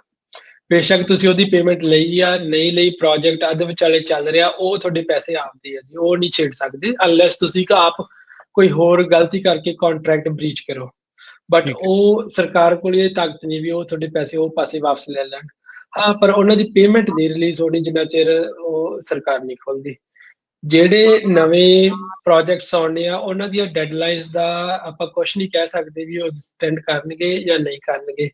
NRCS ਦੀ ਜਿਹੜੀ ਡੈਡਲਾਈਨ ਸੀਗੀ ਉਹ ਹੈਗੀ ਆ ਨਵੰਬਰ 15, ਤੇ ਜਿਹੜਾ ਵੀ ਤੁਹਾਡੇ ਪ੍ਰੋਜੈਕਟ ਐਕਟਿਵ ਆ ਗਏ ਤੁਸੀਂ ਟਰਾਈ ਕਰੋ ਉਹਨੂੰ ਵੱਧ ਤੋਂ ਵੱਧ, ਜੇ ਤਾਂ ਤੁਸੀਂ ਅਵੋਇਡ ਕਰ ਸਕਦੇ ਹੋ ਸ਼ੁਰੂ ਕਰਨਾ, ਡਿਲੇ ਕਰਨਾ, ਉਹ ਤਾਂ ਸਾਰਿਆਂ ਤੋਂ ਵਧੀਆ। ਬਟ ਜੇ ਤੁਹਾਡੀ ਮਜਬੂਰੀ ਇਦਾਂ ਦੀ ਬਣ ਗਈ ਵੀ ਤੁਹਾਨੂੰ ਹੁਣ ਡਿਲੇ ਨਹੀਂ ਕਰ ਸਕਦੇ, ਉਹ ਕਰਨਾ ਹੀ ਪੈਣਾ, ਤੁਸੀਂ ਉਹਨੂੰ ਵੈਰੀ ਵੈਲ ਡਾਕੂਮੈਂਟ ਕਰੋ, ਸਾਰਾ ਕੁਝ ਕਮਿਊਨੀਕੇਸ਼ਨ ਕਰੋ, ਈਮੇਲਸ ਭੇਜੋ ਉਹਨਾਂ ਨੂੰ ਵੀ ਅਸੀਂ ਆਹ ਸਾਡੀ ਸਥਿਤੀ ਆ, ਜੀਓ ਟੈਗ ਕਰੋ ਫੋਟੋਆਂ ਉਹ ਐਪ ਦੇ ਨਾਲ। ਜੇ ਕੋਈ ਡਿਜ਼ਾਈਨ ਵਗੈਰਾ ਚੇਂਜ ਕਰਨਾ ਉਹਨੂੰ ਪਹਿਲਾਂ ਚੰਗੀ ਤਰ੍ਹਾਂ ਰਿਵਿਊ ਕਰਾ ਲਓ ਤਾਂ ਕਿ ਅੱਗੇ ਜਾ ਕੇ ਕੋਈ ਤੁਹਾਨੂੰ ਉਦਾਂ ਦੀ ਪ੍ਰੋਬਲਮ ਨਾ ਆਵੇ। ਠੀਕ ਹੈ, ਕੋਈ ਐਪ ਤੁਸੀਂ ਰਿਕਮੈਂਡ ਕਰਦੇ ਆ ਜਿਹਦੇ ਨਾਲ JIO tag, date, time, location ਜਿਹੜੀ ਉਹ ਹੋ ਜਾਂਦੀ ਆ? ਯੈਸ, 2 ਐਪਸ ਮੈਂ ਜਿਹੜੀਆਂ ਪਰਸਨਲੀ ਟਰਾਈ ਕੀਤੀਆਂ ਸੀ ਜੀ, ਬਟ ਉਹਦੇ 'ਚ ਇੱਕ ਹੋਰ ਸਮੱਸਿਆ ਆ ਜਾਂਦੀ ਹੈ। ਇੱਕ ਹੈਗੀ ਉਹ ਐਪਸ ਦੇ ਵਿੱਚ ਸਾਰਿਆਂ ਦੇ ਵਿੱਚ ਨਾ ਮਸ਼ਹੂਰੀਆਂ ਬਹੁਤ ਆਉਂਦੀਆਂ ਫ੍ਰੀ ਵਾਲੀਆਂ 'ਚ, ਤੇ ਆਪਣੇ ਕਾਫੀ ਬੰਦੇ ਵਿੱਚ ਹੀ ਰੁੱਲ ਜਾਂਦੇ ਹੈਗੇ। ਤੇ ਸੋ ਪੇਡ ਵਰਜ਼ਨ ਲੈ ਲਓ, ਕਿਤੇ $9-10 ਦੀ ਹੋਊਗੀ। ਹਾਂਜੀ, ਇੰਨੇ ਕੁ ਦੀ ਹੈ। ਇੱਕ ਤਾਂ ਹੈਗੀ GPS ਕੈਮਰਾ ਐਪ, ਇੱਕ ਹੈਗੀ ਟਾਈਮ ਮਾਰਕ, ਜਿਹੜੀ ਟਾਈਮ ਮਾਰਕ ਵਾਲੀ ਖੱਟੇ ਜਿਹੇ ਰੰਗ ਦਾ ਉਹਦਾ ਲੋਗੋ ਹੈਗਾ, ਉਹਦੀਆਂ ਮਸ਼ਹੂਰੀਆਂ ਥੋੜ੍ਹੀਆਂ ਜਿਹੀਆਂ ਘੱਟ ਆਈਆਂ ਸੀਗੀਆਂ। ਸੋ ਉਹਦੇ 'ਚ ਸੈਟਿੰਗਸ ਦੇ ਵਿੱਚ ਜਾ ਕੇ ਤੁਸੀਂ ਮੈਪ ਪਲੱਸ ਕੋਆਰਡੀਨੇਟਸ ਔਨ ਕਰ ਲਓ। ਸੋ ਉਹਦੇ ਵਿੱਚ ਕੰਪਲੀਟ ਪਿਕਚਰ ਉਹ ਡਾਕੂਮੈਂਟ ਕਰ ਲੈਂਦੀ ਆ, ਟਾਈਮ, ਸਮਾਂ, ਲੋਕੇਸ਼ਨ। ਇਨਫੈਕਟ ਮੈਨੂੰ ਲੱਗਦਾ ਅੱਜ ਕੱਲ ਤਾਂ ਫੋਨ ਦੇ ਵਿੱਚ ਵੀ ਜਿਹੜਾ GPS ਆ ਉਹ ਤੁਸੀਂ ਔਨ ਕਰਕੇ ਫੋਟੋ ਦੇ ਨਾਲ ਐਡ ਜਿਹੜਾ ਉਹ ਕਰ ਸਕਦੇ ਹੁੰਦੇ ਆ। ਤੁਸੀਂ ਆਪਣੇ ਫੋਨ ਦੀ ਕੈਮਰਾ ਐਪ ਦੇ ਵਿੱਚ ਵੀ ਚੈੱਕ ਕਰ ਲਿਓ, GPS ਤੁਸੀਂ ਔਨ ਵਗੈਰਾ ਜਿਹੜਾ ਉਹ ਕਰ ਸਕਦੇ ਆ। ਪਰ ਇਹ ਵੀ ਕਰਨਾ ਪੈਣਾ, ਇਸ ਤੋਂ ਬਗੈਰ ਜਿਹੜਾ ਉਹ ਗੁਜ਼ਾਰਾ ਜਿਹੜਾ ਉਹ ਨਹੀਂ ਹੋਣਾ। ਸੋ ਇਹ ਮੇਕ ਸ਼ੋਰ ਜਿਹੜਾ ਉਹ ਕਰ ਲਿਓ। EMPLOYEES ਤਾਂ ਘਟ ਗਏ ਹੋਣੇ ਆ ਕਿ EMPLOYEES ਕਿੱਦਾਂ ਆ? ਕਾਫੀ ਸ਼ਾਂਤੀ ਜਿਹੜੀ ਉਹ ਹੋਈ ਸੀ, ਕਈਆਂ ਨੇ ਰਿਟਾਇਰਮੈਂਟ ਵੀ ਲੈ ਲਈ ਸੀ, ਬਹੁਤ ਕੁਝ ਜਿਹੜਾ ਹੋਇਆ ਸੀ। ਸੋ ਕੰਮ ਇਵੈਂਚੁਅਲੀ ਸਲੋ ਡਾਊਨ ਹੀ ਹੋਊਗਾ ਜੇ ਦੁਬਾਰਾ ਹੁਣ ਖੁੱਲਦਾ ਵੀ ਆ, ਕਿ ਉਹ ਆਪਣੀ ਉਸ ਰਫਤਾਰ ਦੇ ਨਾਲ ਹੀ ਚੱਲ ਰਿਹਾ ਸੀਗਾ? ਸੋ ਉਹਦੇ ਚ ਰਾਜਕਰਨ ਜੀ ਦੋ ਚੀਜ਼ਾਂ ਹੋਈਆਂ ਸੀਗੀਆਂ ਜਿਹੜੀਆਂ ਉਦੋਂ ਚਰਚਾਵਾਂ ਚੱਲ ਰਹੀਆਂ ਸੀਗੀਆਂ ਆਪਣੇ ਮਹਿਕਮੇ ਦੀ, ਜਿਹੜੀ ਖਾਸ ਕਰਕੇ FSA ਕਹਿ ਲਓ ਜਾਂ ਦੂਜੇ, ਇਹਨੇ ਸਮੱਸਿਆ ਇਹ ਵੀ ਇਹਨਾਂ ਦਾ ਸਾਰਾ ਕੁਝ ਆਊਟਡੇਟਡ ਹੈਗਾ, ਬਹੁਤ ਪਿੱਛੇ ਚੱਲ ਰਿਹਾ, ਸਾਰਾ ਕੁਝ ਪੇਪਰ ਤੇ ਆ, ਇੱਕ ਇੱਕ ਚੀਜ਼ ਨੂੰ ਪੰਜ ਪੰਜ ਵਾਰੀ ਸੇਮ ਹੀ ਪੇਪਰ ਭਰਨਾ ਪੈਂਦਾ, ਫਿਰ ਉਹ ਕਿੱਥੋਂ ਸਕੈਨ ਕਰਕੇ ਕਿੱਥੇ। ਸੋ ਉਹਨਾਂ ਚ ਜਿਹੜੇ ਇਹਨਾਂ ਦਾ ਮਕਸਦ ਸੀਗਾ, ਇਹਨੂੰ ਸਿਸਟਮ ਨੂੰ ਸਾਰੇ ਨੂੰ ਅਪਡੇਟ ਕਰਨ ਦਾ ਸੀਗਾ, ਵੀ ਸਾਰਾ ਕੁਝ ਡਿਜੀਟਲ ਹੋ ਜੇ, ਇੱਕ ਐਪਲੀਕੇਸ਼ਨ ਦੇ ਵਿੱਚ ਹੀ ਤੁਹਾਡਾ ਸਾਰਾ ਕੁਝ ਕੈਪਚਰ ਹੋ ਜੇ, ਤੇ ਡਿਜੀਟਲ ਤੁਹਾਡੇ ਕੋਲ ਪੋਰਟਲ ਹੋਵੇ, ਤੁਸੀਂ ਲੌਗਇਨ ਕਰਕੇ ਆਪਦਾ ਸਾਰੀ ਇਨਫੋਰਮੇਸ਼ਨ ਉੱਥੇ ਦੇਖ ਸਕੋ। ਉਹ ਹੁਣ ਇਹਨਾਂ ਨੇ ਬਹੁਤ ਹੀ ਜਲਦੀ ਲਾਂਚ ਕਰਨਾ ਸੀਗਾ, ਜਿਹਦੇ ਕਰਕੇ ਵੀ EMPLOYEES ਦੀ ਲੋਡ ਥੋੜੀ ਜਿਹੀ ਘਟ ਜਾਣੀ ਸੀਗੀ, ਵੀ ਐਜ਼ ਅ ਟੈਕਨੀਕਲ ਬੰਦਿਆਂ ਦੀ ਲੋਡ ਪੈਣੀ ਸੀ, ਨਾ ਕਿ ਉਹ ਪੇਪਰ ਪੁਸ਼ਰਸ ਜਾਂ ਮੈਨੇਜਰ ਟਾਈਪ ਵੀ ਜਿਹੜੇ ਉਹਦਾ ਪੇਪਰ ਭਰਨ। ਬਟ ਉਹ ਹੁਣ ਦੇਖੋ ਸ਼ਟ ਡਾਊਨ ਕਰਕੇ ਉਹ ਪ੍ਰੋਜੈਕਟ ਇਹਨਾਂ ਦਾ ਕਿੰਨਾ ਕੁ ਬਿਹਾਈਂਡ ਹੁੰਦਾ। ਬਟ ਜਿਵੇਂ ਆਪਣੇ ਫ੍ਰੈਜ਼ਨੋ ਏਰੀਏ ਦੇ ਵਿੱਚ ਆਲਮੋਸਟ ਮੇਰੇ ਤੋਂ ਇਲਾਵਾ 5-6 ਜਾਣੇ ਸਾਰਿਆਂ ਨੇ ਰਿਟਾਇਰਮੈਂਟ ਲੈ ਲਈ ਸੀ ਉਹਨਾਂ ਨੇ। ਨਵੀਆਂ ਪੋਜੀਸ਼ਨਸ ਉਹ ਸੁਣਿਆ ਵੀ ਟਰਾਈ ਕਰਨਗੇ ਬੈਕਫਿਲ ਕਰਨ ਦੇ ਵਿੱਚ, ਪਰ ਹੁਣ ਅੱਗੇ ਜਾ ਕੇ ਪਤਾ ਲੱਗੂ ਕੀ ਬਣਦਾ, ਬਜਟਸ ਕਿੱਦਾਂ ਦੇ, ਉਹਨਾਂ ਕੋਲ ਕਿੰਨੇ ਪੈਸੇ ਆਉਂਦੇ। ਜੇ ਉਹ ਮਹਿਕਮਾ ਉਹਨਾਂ ਨੇ ਅਪਡੇਟ ਕਰ ਲਿਆ ਸਾਰਾ ਪੇਪਰ ਵਰਕ, ਫਿਰ ਸ਼ਾਇਦ ਹਾਇਰਿੰਗ ਇੰਨੀ ਨਾ ਕਰਨ, ਤਾਂ ਕਿ ਡਿਜੀਟਲੀ ਇਹ ਸਾਰਾ ਕੰਮ ਹੋ ਸਕੇ। ਜੀ ਜੀ ਇੱਥੇ ਆਪਾਂ ਦਯਾਦੀਪਕ ਸਿੰਘ ਜੀ ਆਪਣੀ ਗੱਲਬਾਤ ਨੂੰ ਹੁਣ ਮੋੜ ਦਿੰਦੇ ਆ। ਇਹ ਗਵਰਨਮੈਂਟ ਸ਼ਟਡਾਊਨ ਤੋਂ ਬਾਅਦ ਦੇ ਵਿੱਚ ਥੋੜੀ ਜਿਹੀ ਜੋ ਫਾਰਮਸ ਦੇ ਵਿੱਚ ਗਰੋਵਰਸ ਦੇ ਨਾਲ ਜੋ ਚੱਲ ਰਿਹਾ, ਜੋ ਟੈਕਨੋਲੋਜੀ ਦੀ ਜਿੱਦਾਂ ਤੁਸੀਂ ਆਪਾਂ ਗੱਲ ਕਰ ਰਹੇ ਹਾਂ, ਉਹਦੇ ਵਿੱਚ ਆਪਾਂ ਅੱਗੇ ਵਧਦੇ ਹਾਂ। ਜਿਵੇਂ ਸਾਡੇ ਜਿਹੜੇ ਸਰੋਤੇ ਤੇ ਦਰਸ਼ਕ ਜਾਣਦੇ ਆ, ਦਯਾਦੀਪਕ ਸਿੰਘ ਹੁਣਾਂ ਨੇ ਆਪਣੇ ਨਾਲ ਇਰੀਗੇਸ਼ਨ ਨੂੰ ਲੈ ਕੇ ਕਾਫੀ ਜਿਹੜੇ 2-3 ਪ੍ਰੋਗਰਾਮ ਕੀਤੇ ਸੀਗੇ। ਸਪੈਸ਼ਲਾਈਜ਼ਡ ਬੰਦੇ ਵੀ ਜਿਹੜੇ ਉਹਨਾਂ ਨੇ ਲੈ ਕੇ ਆਏ ਸੀ, ਜਿਨ੍ਹਾਂ ਨੇ ਨਾਲ ਦੱਸਿਆ ਵੀ ਡਿਜ਼ਾਈਨ ਕਰਨ ਦੇ ਲਈ ਕੀ ਕੁਛ ਇਰੀਗੇਸ਼ਨ ਸਿਸਟਮ ਦੇ ਲਈ ਜਿਹੜਾ ਉਹ ਚਾਹੀਦਾ, ਕਿਹੜੀਆਂ ਚੀਜ਼ਾਂ ਦਾ ਧਿਆਨ ਰੱਖਣਾ, ਕਿਵੇਂ ਨਹੀਂ। ਜੇ ਮਿਸ ਕਰ ਗਏ ਤਾਂ ਤੁਸੀਂ ਪੰਜਾਬੀ ਰੇਡੀਓ USA ਦੇ YouTube ਚੈਨਲ ਤੇ ਜਾ ਕੇ ਪੁਰਾਣੇ ਪ੍ਰੋਗਰਾਮ ਆ ਉਹ ਤੁਸੀਂ ਦੇਖ ਸਕਦੇ ਆ, ਖਾਸ ਕਰਕੇ ਜਦੋਂ ਤੁਸੀਂ ਨਵਾਂ ਕੁਛ ਡਿਜ਼ਾਈਨ ਜਿਹੜਾ ਆ ਖੇਤ ਨੂੰ ਇਰੀਗੇਸ਼ਨ ਸਿਸਟਮ ਜਿਹੜਾ ਉਹ ਕਰਨਾ ਹੋਵੇ। ਇਸੇ ਦੇ ਵਿੱਚ ਦਯਾਦੀਪਕ ਸਿੰਘ ਗੱਲ ਕਰਦੇ ਆ ਸਮਾਰਟ ਇਰੀਗੇਸ਼ਨ। ਹੁਣ ਹਰ ਇੱਕ ਚੀਜ਼ ਜਿਹਦੀ ਆ ਉਹਦੇ ਮੂਹਰੇ ਸਮਾਰਟ ਆ ਗਿਆ, ਨਾਲ AI ਜਿਹੜੀ ਉਹ ਆ ਰਹੀ ਆ। ਸੋ ਉਹਦੇ ਵਿੱਚ ਆਪਾਂ ਹੁਣ ਸਮਾਰਟ ਇਰੀਗੇਸ਼ਨ ਦੇ ਵਿੱਚ ਕੀ ਚੇਂਜਸ ਦੇਖ ਰਹੇ ਹਾਂ, ਕਿੱਦਾਂ ਦੀ ਹੋਰ ਟੈਕਨੋਲੋਜੀ ਜਿਹੜੀ ਇਰੀਗੇਸ਼ਨ ਸਿਸਟਮਸ ਦੇ ਵਿੱਚ ਐਡ ਹੁੰਦੀ ਜਾ ਰਹੀ ਹੈ? ਰਾਜਕਰਨ ਜੀ ਟੈਕਨੋਲੋਜੀ ਬਹੁਤ ਜ਼ਿਆਦਾ ਤੇਜ਼ ਰਫ਼ਤਾਰ ਦੇ ਨਾਲ ਆ ਰਹੀ ਆ, ਬਟ ਇਹ ਜਿੰਨਾ ਮੈਨੂੰ ਲੱਗਦਾ, ਜਿਹੜਾ ਮੇਰਾ ਓਪੀਨੀਅਨ ਆ, ਇਹ ਜਿਹੜੀ ਟੈਕਨੋਲੋਜੀ ਹੈ ਜਿਹੜੇ ਕਾਰਪੋਰੇਟ ਫਾਰਮਰਸ ਕੋਲ ਪਹਿਲਾਂ ਪਹੁੰਚਦੀ ਆ, ਆਪਣੇ ਫੈਮਿਲੀ ਫਾਰਮਰਸ ਕੋਲ ਨਾ ਤਾਂ ਐਕਸੈਸਿਬਲ ਆ, ਨਾ ਹੀ ਅਫੋਰਡੇਬਲ ਆਗੇ। ਹੁਣ ਮੈਂ ਤੁਹਾਨੂੰ ਕੁਝ ਕੁ ਐਗਜ਼ਾਮਪਲਸ ਦਿੰਦਾ ਵੀ ਇਹ ਚੱਲ ਕੀ ਰਿਹਾ ਹੈਗਾ। ਜਿੱਦਾਂ ਆਪਾਂ ਪਹਿਲਾਂ ਗੱਲ ਕੀਤੀ ਸੀ, ਤੁਸੀਂ ਵੀ ਦੱਸਿਆ ਵੀ ਆਪਾਂ ਜਦੋਂ ਨਵੇਂ ਸਿਸਟਮ ਲਾਉਣਾ, ਇਰੀਗੇਸ਼ਨ ਸਿਸਟਮ ਜਾਂ ਪੰਪ, ਉਹਨੂੰ ਕਿੱਦਾਂ ਸੈਟਅਪ ਕਰਨਾ, ਉਹਨੂੰ ਆਟੋਮੇਸ਼ਨ ਲਈ ਕਿੱਦਾਂ ਰੈਡੀ ਰੱਖਣਾ। ਸੋ ਜਿਹੜੇ ਤਾਂ ਸਰੋਤਿਆਂ ਨੇ ਨਹੀਂ ਲਾਇਆ, ਨਵਾਂ ਲਾ ਰਹੇ, ਉਹ ਪੁਰਾਣੇ ਐਪੀਸੋਡਸ ਤੋਂ ਕੁਝ ਕੁ ਚੀਜ਼ਾਂ ਦੇ ਆਈਡੀਆਜ਼ ਲੈ ਕੇ ਵੀ ਉਹ ਸਿਸਟਮ ਟਰਾਈ ਕਰੋ। ਜੇ ਥੋੜਾ ਮੋਟਾ ਖਰਚਾ ਵੱਧ ਆਉਂਦਾ ਉੱਦਾਂ ਲਾ ਕੇ, ਤਾਂ ਕਿ ਫਿਊਚਰ ਦੇ ਵਿੱਚ ਤੁਹਾਨੂੰ ਦੁਬਾਰਾ ਰੈਟਰੋਫਿਟ ਕਰਨ ਦੀ ਕਾਸਟ ਨਾ ਪਵੇ। ਫਿਰ ਅਗਲੇ ਪ੍ਰੋਗਰਾਮ 'ਚ ਆਪਾਂ ਗੱਲ ਕੀਤੀ ਸੀ ਵੀ ਸੋਇਲ ਸੈਂਸਰਸ ਕਿੰਨੇ ਦੇ ਹੁੰਦੇ ਆ, ਕੀ ਪ੍ਰਕਾਰ ਦੇ ਹੁੰਦੇ, ਉਹਨਾਂ ਨੂੰ ਕਿੱਦਾਂ ਯੂਜ਼ ਕਰੀਦਾ। ਬਟ ਇਹਦੇ 'ਚ ਰਾਜਕਰਨ ਜੀ ਪ੍ਰੋਬਲਮ ਇਹ ਆ ਰਹੀ ਆ ਵੀ ਇਹ ਟੈਕਨੋਲੋਜੀ ਹੋਣ ਦੇ ਬਾਵਜੂਦ ਵੀ ਇਹ ਟੈਕਨੋਲੋਜੀ ਬਹੁਤ ਘੱਟ ਲੋਕ ਯੂਜ਼ ਕਰਦੇ ਆ। ਉਹਦਾ ਕਾਰਨ ਇਹ ਆ ਵੀ ਦੋ ਚੀਜ਼ਾਂ ਹੋ ਜਾਂਦੀਆਂ ਜੀ। ਇੱਕ ਤਾਂ ਆਪਣਾ ਹਜੇ ਉਹ ਤੇ ਟਰਸਟ ਨਹੀਂ ਬਣਿਆ ਹੈਗਾ। ਨੰਬਰ 2 ਤੇ ਮੰਨ ਲਓ ਵੀ ਆਪਾਂ 20 ਏਕੜ ਜਾਂ 40 ਏਕੜ ਬਲਾਕ ਦੇ ਵਿੱਚ 1 ਜਾਂ 2 ਸੈਂਸਰ ਲਾਤੇ ਸਨ। ਹੁਣ ਆਪਾਂ ਸਾਰੇ ਖੇਤ ਦਾ ਡਿਸੀਜਨ ਆਪਾਂ ਉਹ ਇੱਕ ਡੇਟਾ ਪੁਆਇੰਟ ਤੋਂ ਨਹੀਂ ਲੈ ਸਕਦੇ। ਜੇ ਮੰਨ ਲਓ ਤੁਹਾਡੀ ਉਹ ਕੋਈ ਪਾਈਪ ਉਸੇ ਜਗ੍ਹਾ ਤੋਂ ਕੱਟ ਗਿਆ ਜਿੱਥੇ ਉਹ ਸੈਂਸਰ ਲੱਗਿਆ, ਜ਼ਿਆਦਾ ਪਾਣੀ ਆ ਗਿਆ ਜਾਂ ਬਲੌਕ ਹੋ ਗਈ, ਫਿਰ ਉਹਨੇ ਤਾਂ ਦੱਸਣਾ ਵੀ ਤੁਹਾਡਾ ਪਾਣੀ ਬਹੁਤ ਲੱਗਿਆ ਜਾਂ ਘੱਟ ਲੋਡ ਆ, ਬਟ ਉਹ ਤੁਹਾਡੀ ਜਿਹੜੀ ਓਵਰਆਲ ਫੀਲਡ ਕੰਡੀਸ਼ਨਸ ਦੇ ਨਾਲ ਨਾ ਉਹ ਸਿਚੁਏਸ਼ਨ ਮੈਚ ਨਹੀਂ ਹੁੰਦੀ ਗੀ। ਸੋ ਇਸ ਕਰਕੇ ਇਸ ਜਿਹੜੇ ਔਨ ਗਰਾਊਂਡ ਸਿਚੁਏਸ਼ਨ ਆ ਤੁਹਾਡੀ, ਉਹਨੂੰ ਸੈਂਸਰਸ ਨਾਲ ਮੋਨੀਟਰ ਕਰਕੇ ਉਹਨੂੰ ਵੈਲੀਡੇਟ ਕਿੱਦਾਂ ਕਰਨਾ। ਦੇਖੋ, ਇੱਕ ਤਾਂ ਆਪਾਂ ਜਾ ਕੇ ਆਪਦੇ ਖੇਤ 'ਚ ਨਿਗਾਹ ਮਾਰਨੀ, ਉਹ ਤਾਂ ਸਾਰੇ ਤੋਂ ਵਧੀਆ, ਪਰ ਇਸ ਤੋਂ ਇਲਾਵਾ ਜਿਹੜੀਆਂ ਵੱਡੀਆਂ ਫਾਰਮਸ ਆ ਜਾਂ ਡਿਫਰੈਂਟ ਟੈਕਨੋਲੋਜੀਜ਼ ਆਈਆਂ ਵੀਆਂ ਜਿਹੜੇ ਲੋਕੀ ਯੂਜ਼ ਕਰਦੇ ਆ, ਉਹਦੇ ਵਿੱਚ ਕਾਫੀ ਕਾਮਨਲੀ ਯੂਜ਼ ਹੁੰਦਾ ਸੀ। ਪਹਿਲਾਂ ਫ੍ਰੀ ਸੀਗਾ, ਉਹਨੂੰ ਕਹਿੰਦੇ ਜੀ NDVI, ਇਹ ਹੈਗਾ ਨਾਰਮਲਾਈਜ਼ਡ ਡਿਫਰੈਂਸ ਵੈਜੀਟੇਸ਼ਨ ਇੰਡੈਕਸ। ਇਹ ਹੁੰਦਾ ਕੀ ਹੈ ਜੀ, ਇਹ 2-3 ਪ੍ਰਕਾਰ ਨਾਲ ਇਹਨੂੰ ਮੈਜਰ ਕਰਦੇ ਹੈਗੇ। ਪਹਿਲਾਂ ਤਾਂ ਇੱਕ ਤਾਂ ਹੋ ਗਿਆ ਵੀ ਤੁਸੀਂ ਆਪਦਾ ਡਰੋਨ ਉਡਾ ਕੇ ਉੱਤੋਂ ਖੇਤ ਉਹਨੂੰ ਫੋਟੋ ਖਿੱਚ ਕੇ ਉਹਨੂੰ ਪ੍ਰੋਸੈਸ ਕਰ ਦਿੰਦਾ, ਪਰ ਉਹਦੇ ਵਾਸਤੇ ਫਿਰ ਤੁਹਾਨੂੰ ਟੈਕਨੋਲੋਜੀ ਚਾਹੀਦੀ ਆ, ਸਾਰਾ ਕੁਝ ਉਹ ਕਾਫੀ ਐਡਵਾਂਸ ਹੋ ਜਾਂਦਾ। ਫਿਰ ਇਸ ਤੋਂ ਉੱਤੇ ਲੈਵਲ ਤੇ ਸੀਗੀ ਵੀ ਤੁਸੀਂ ਸਬਸਕ੍ਰਿਪਸ਼ਨ ਲੈ ਲੈਂਦੇ ਆ, ਜਿੱਦਾਂ ਇੱਕ ਲੋ ਫਲਾਈਂਗ 에ਅਰਕ੍ਰਾਫਟ ਉੱਡਦਾ ਹੈਗਾ ਫ੍ਰੈਸਨੋ ਕਾਉਂਟੀ ਦੇ ਵਿੱਚ, ਉਹ ਸਾਰੇ ਬਾਈ ਵੀਕਲੀ ਉਹ ਸਾਰਾ ਕੈਪਚਰ ਕਰਦਾ ਰਹਿੰਦਾ। ਉਹ ਤੁਹਾਨੂੰ ਵੀ ਬਾਈ ਵੀਕਲੀ ਫੋਟੋਆਂ ਤੁਹਾਡੇ ਖੇਤ ਦੀਆਂ ਉਹ ਭੇਜਦੇ ਰਹਿੰਦੇ ਆ। ਮਤਲਬ ਤੀਜਾ, ਆਲ ਓਵਰ ਕਾਉਂਟੀ ਕਰਦਾ ਹੈ ਜਾਂ ਜਿਨ੍ਹਾਂ ਨੇ ਉਹ ਸਬਸਕ੍ਰਿਪਸ਼ਨ ਲਈ ਉਹਨਾਂ ਦੇ ਖੇਤਾਂ ਦੀ ਕਰਦਾ ਇਹ ਸਿਰਫ? ਪ੍ਰਾਈਵੇਟ ਸਰਵਿਸ ਆ ਜੀ, ਜਿਹੜੇ ਸਬਸਕ੍ਰਿਪਸ਼ਨ ਲਈ ਹੈਗੀ ਉਹ ਕਰਦਾ। ਡਰੋਨ ਵਾਲੇ ਵੀ ਜਾਂ ਤਾਂ ਤੁਸੀਂ ਆਪ ਦਾ ਕਰਦੇ ਆ ਜਾਂ ਕੋਈ ਪ੍ਰਾਈਵੇਟ ਸਰਵਿਸ ਲੈਂਦੇ ਆ। ਤੀਜੀ ਹੈਗੀ ਆ ਜੀ ਜਿਹੜੀ ਕਾਮਨਲੀ ਯੂਜ਼ਡ ਸੀਗੀ ਪਹਿਲਾਂ, ਉਹ ਹੈਗੀ ਸੈਟਲਾਈਟ ਬੇਸਡ ਇਮੇਜਰੀ। ਹੁਣ ਸੈਟਲਾਈਟ ਦੇ ਵਿੱਚ ਵੀ ਅਨਪੇਡ ਵੀ ਆ, ਪੇਡ ਵੀ ਆ।